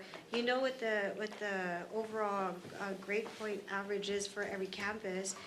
You know how many students failed. Yes, ma'am. You have we do have a utilization tracking report. For this year, we started That using is it this year. ongoing. When I Mhm. started here, we did requested it. heavily to get a utilization Mhm. report, and that got going. So for you to tell me that we just started it right now, we were told last year you started that. No, the utilization report, and For the Mr. Perez can students? correct me if I'm wrong, but that started this year, ma'am. Yeah, the Lightspeed, we just acquired it this year. We're just using it, the outside software.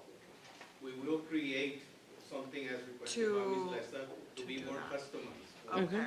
You started this school year. Yes, sir. But I think there's two things. You're referring to a tracker. In other words, Well, I'm just how trying many to see. programs a student has been using No, through the I'm course just of the trying grade to level? see like how or who is tracking the success of each student as it relates to the amount of program usage, which is what Mr.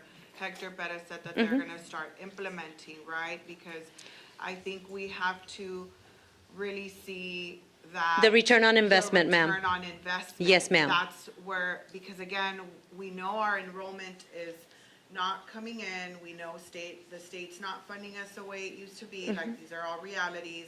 And so now we need to start thinking out of the box, and how are we ensuring that, one, our students are performing well academically, and two, that whatever it is that they're using is effective. right? Is meeting our It return on works. investment. Exactly. Yes, ma'am. So now, the the 1416, is that like, That's a state mandated. it's a state mandate? Yes. Does that mean that the teachers have to use? Yes. No.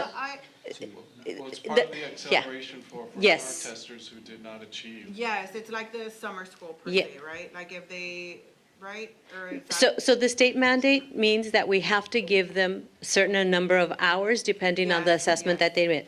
And then IXL is one of the programs that the state says, yes, districts, you can use IXL to meet the mandate that we have. Okay, but that doesn't mean that we have to use IXL, right? Correct. We don't have to use it.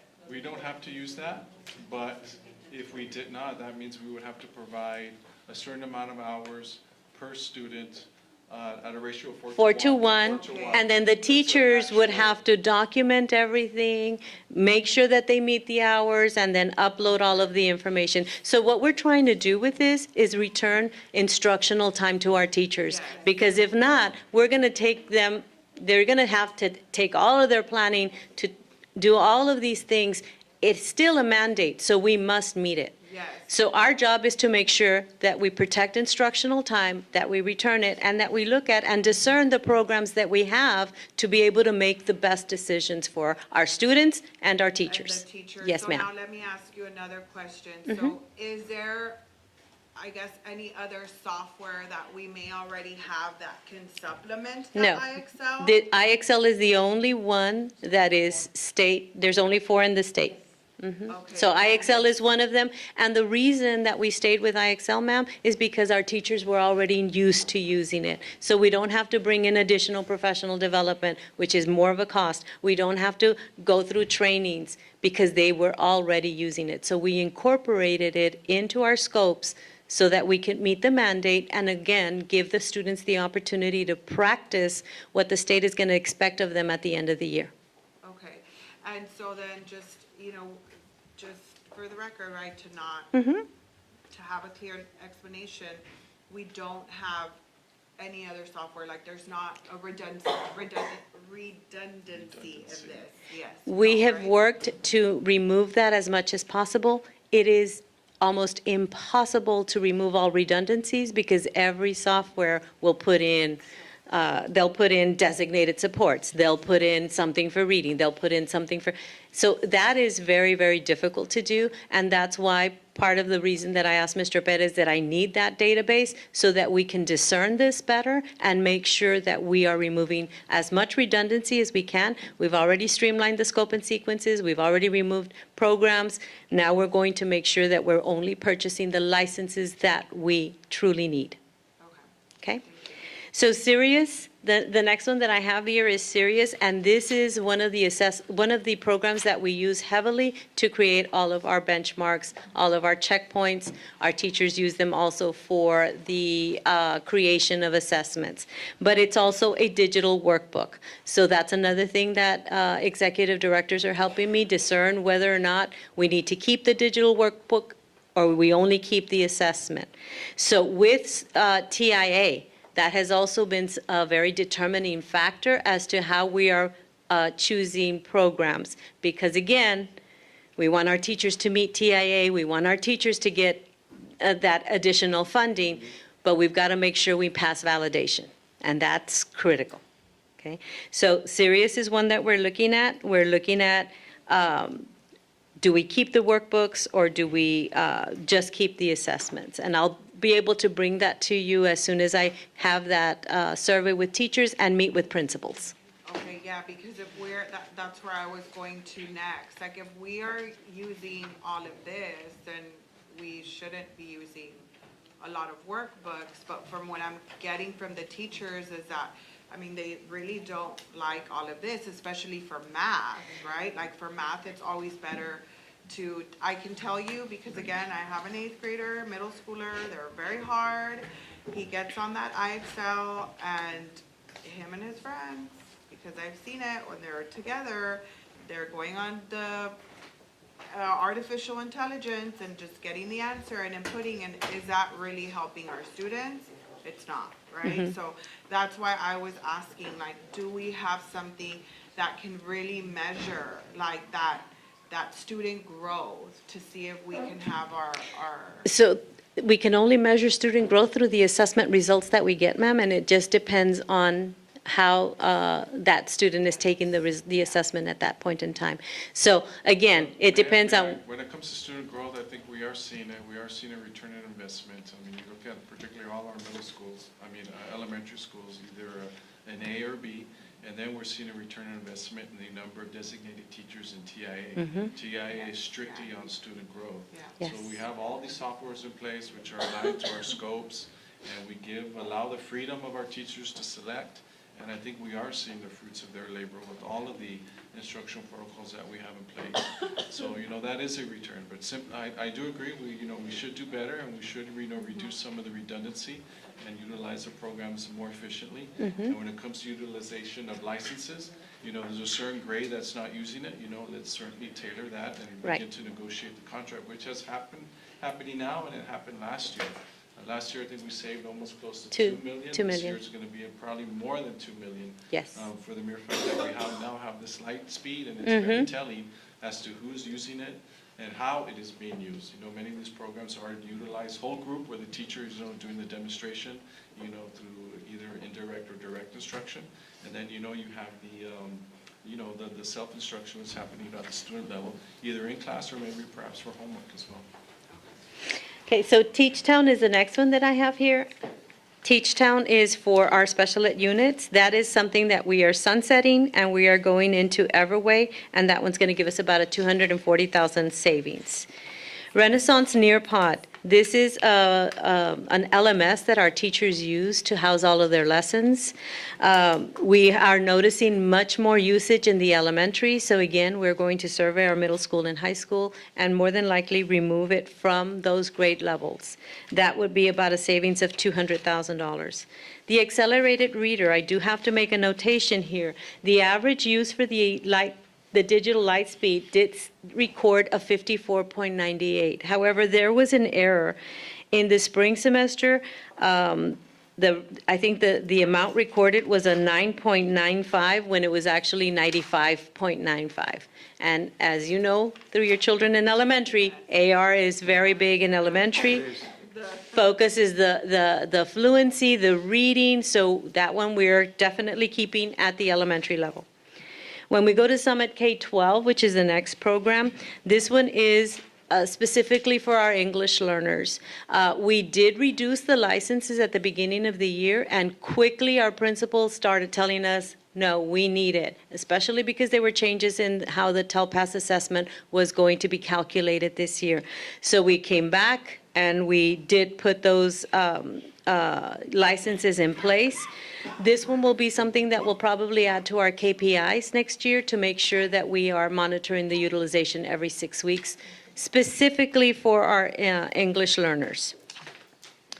The next one that we have is Cambridge. Now, Cambridge, you'll notice that I don't have any data for the teacher because we did not put this in our survey.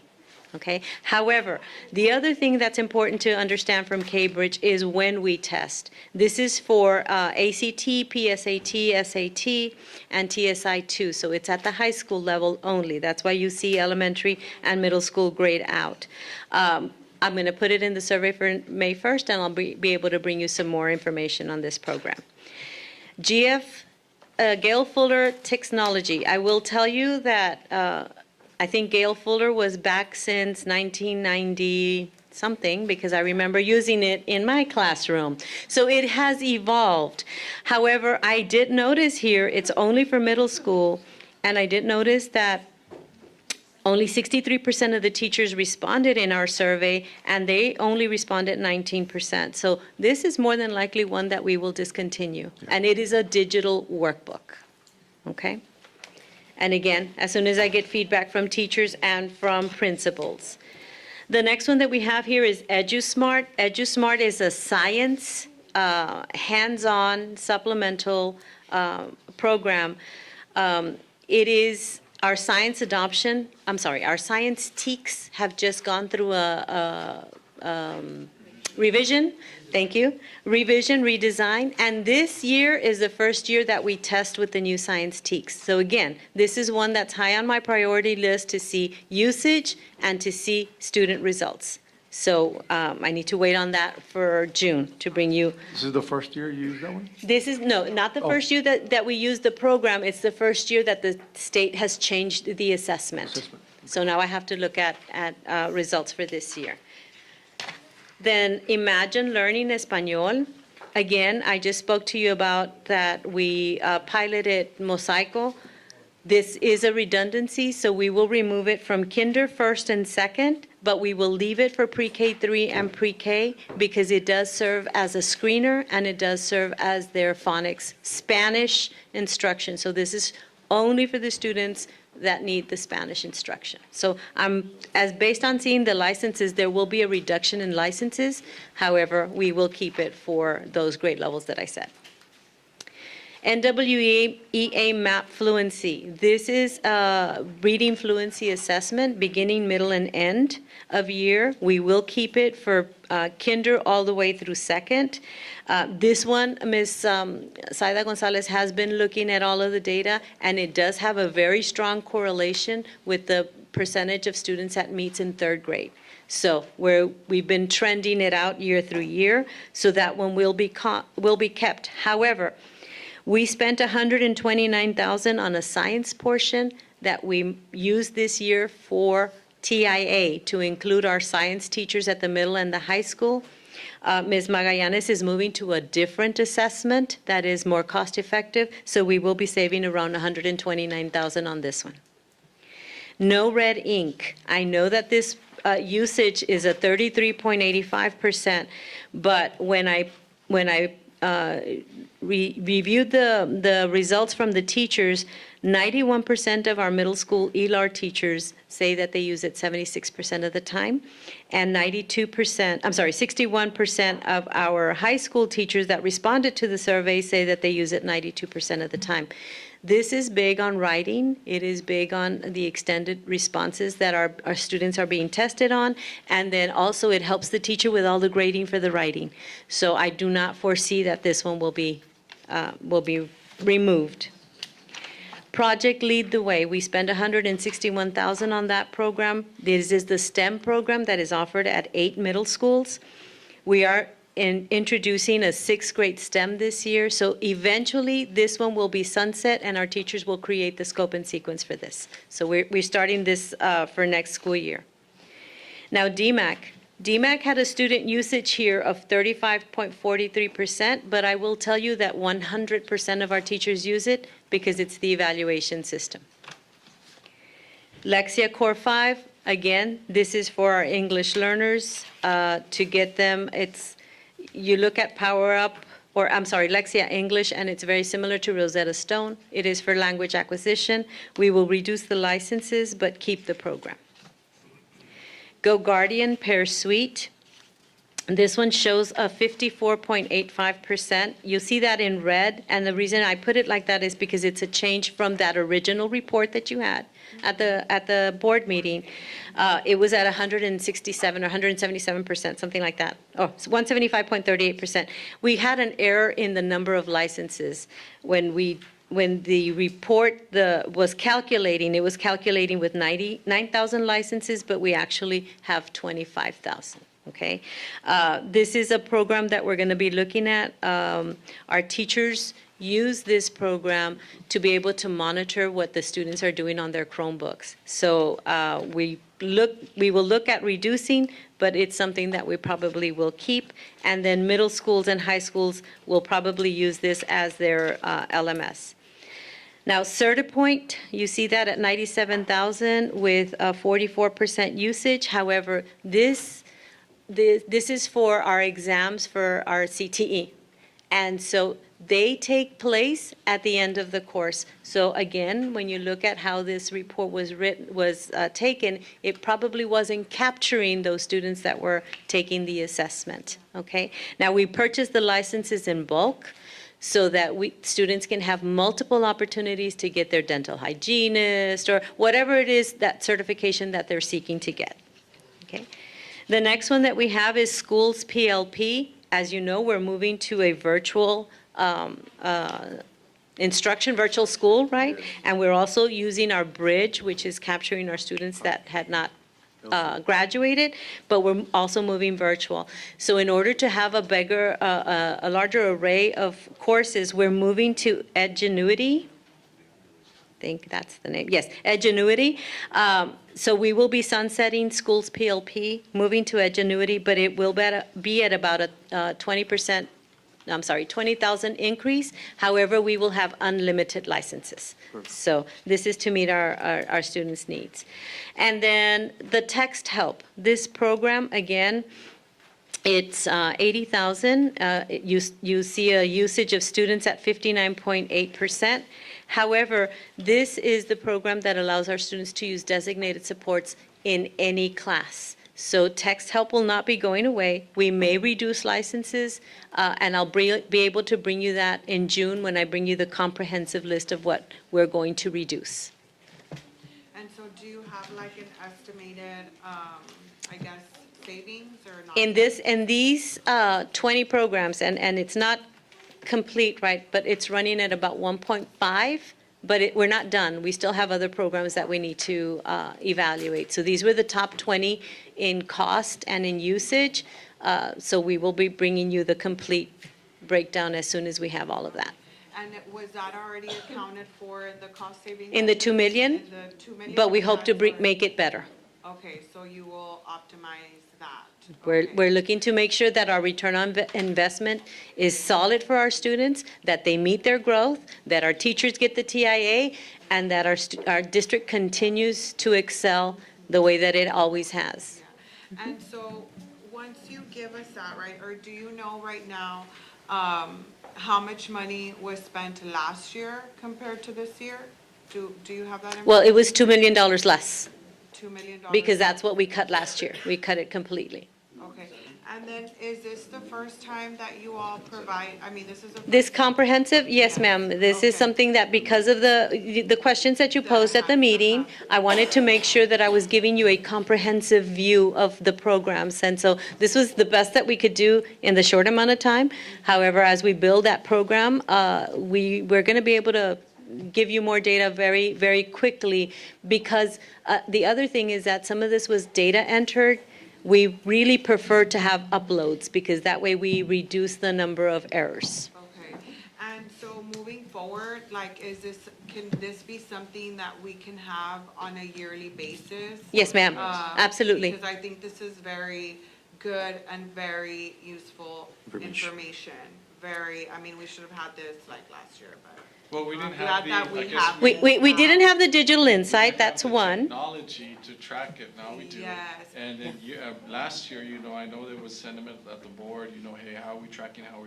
What was happening is that many of these vendors were not sharing their usage data. And it was very difficult. So, it was difficult to track. So then this whole Lightspeed came in, we installed it in our technology, in our Chromebooks, and we're able to track usage. And also, just to let you know how we are aligning, so the last slide shows that we've already put learner profiles on our website. So we want to make sure that our parents can say, oh, my child is going to first grade, what is the child expected to learn? The learner profile is there. Another thing that came up with the legislature is that we need to let parents know what curriculum resources we're using. So this year, we just started putting together a curriculum map, and that's going to tell you the schedule that the child has, when do they have it reading, when do they have math, and the resources that we have, and we will put that public facing next year. We have aligned our scope and sequences. Our teachers, when they use the scope and sequence, they really have very little to plan for other than their small group instruction. And then again, we're continuing to analyze our instructional programs to make sure that we are on point with what we're trying to do, which is make sure our students learn. Yes, no, thank you very much for all the information. Thank you. Yes. Now, E, update superintendent focus group. Mr. Flores, if you can, Yes, sir. should be a PowerPoint presentation. Yes, sir. Do you have any questions about that? No, I think we I can move have forward. to leave. I have a Yes. flight that leaves, soon and everybody's texting me. But I thank you, I thank everybody who is part of the committee. I will go ahead and once I come back from my trip, I'll circle back with you. And I will most certainly review all of the information.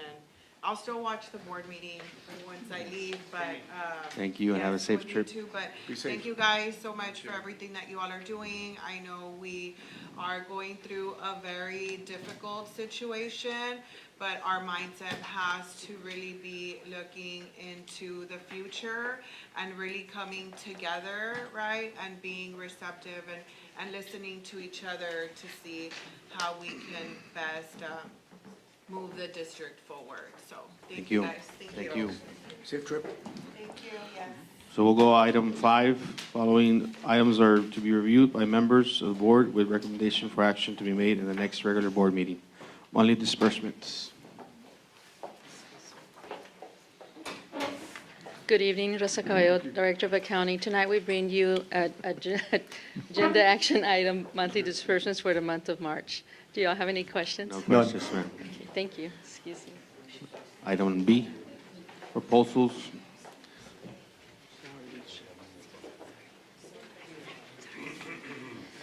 Good evening, Cordy Jackson for the record. Can you go to the summary? We bring before you RFPC 021-2025. This is the Instructional and Business-Based Co-Curricula and Curriculum Professionals, Round 4. So this is just adding those additional 3 vendors to the already approved vendors that we brought forth to you in Rounds 1, 2, and 3. RFP 2026-001, the administrative services only for our self-insured health benefits and our stop-loss policy. The recommended vendor for the ASO is Blue Cross Blue Shield at an estimated amount of negative 2.3 million, and the stop-loss coverage to the Monty Group at $1.6 million. RFP 026-002, and Energy Engineering Services Consultant to Texas Energy Engineering Services as the most qualified, and to Energy Systems Designed as the second most qualified. RFQ 2026-003, Geotechnical Engineering Services for district-wide construction and general maintenance projects. The recommended vendor is Terracon Consulting as the most qualified, Rabbitt Kishner as the second most qualified. And we also have, I think it's 7 renewals for your consideration. Yes, ma'am. Thank you. Are there any questions? Thank you. Thank you. Seatbelts. Yes, Mr. Aguilar, Mr. Gonzalez, Ms. Molina, for the record, Mike Garza. So we're bringing before you a resolution that we're going to ask the board to adopt for next month. It's essentially the state requiring us to provide a report to them on the number of seat belts that we need. If you look at the spreadsheet that we provided to you all. I saw it. Sorry that it's so small, but essentially we're going to need somewhere in the area of $17 million to outfit all of our existing buses, of which several of our units are not going to be able to be retrofitted. They're so old that they would not. So we're actually putting a cost to replace the bus itself, which would actually end up being cheaper than even trying to retrofit it. So that entire 17 million would be a combination of retrofitting our existing buses that can be retrofitted and then having to purchase new buses to be able to meet that requirement. Again, this is just information we're going to provide to the state. There is a requirement by 2029 that we have seatbelts in all our buses. I just don't see it from a statewide perspective that that's going to be an option that the state districts are going to be able to do, but we'll see what funding they provide to us. All right, Thank you. Appreciate it. Mike? Oh. Letter D, low attendance. None? Nobody? Nobody? Is attendance waiting We adjourn. for inclement weather that we had in January for these two schools? I apologize. United High School and United South. Yes, so United High School, United South, the date of January 27th, it was when we had You saw it? kind of like freezing conditions, right? We had brought you a district-wide one for all the campuses, but these two schools, on another day, they were below their previous year attendance rate by more than, I think it's 10%. So we are able to put these waivers into TEA, and then they don't count that day against us. So hopefully that'll help the revenue, because there's 3,000 kids, right, in those high schools, so. Thank you. Okay, thank you, sorry. Letter E. Mr. Canales. Good evening, David Canales here for the record. Thank you. Human Resources. We are bringing to you for a recommendation for final reading, hopefully for next week. For DEC local, I know you already approved the first round with the big batch. We're coming back because our consultant recommended some changes. If you go to number 3, page 3, she had recommended that we do remove, you'll see it's been taken out, an employee use of absences related to birth or placement of a child. And then if you go on to page 8, there were some other changes in here. And so these are two changes that we're looking at. So one of them is,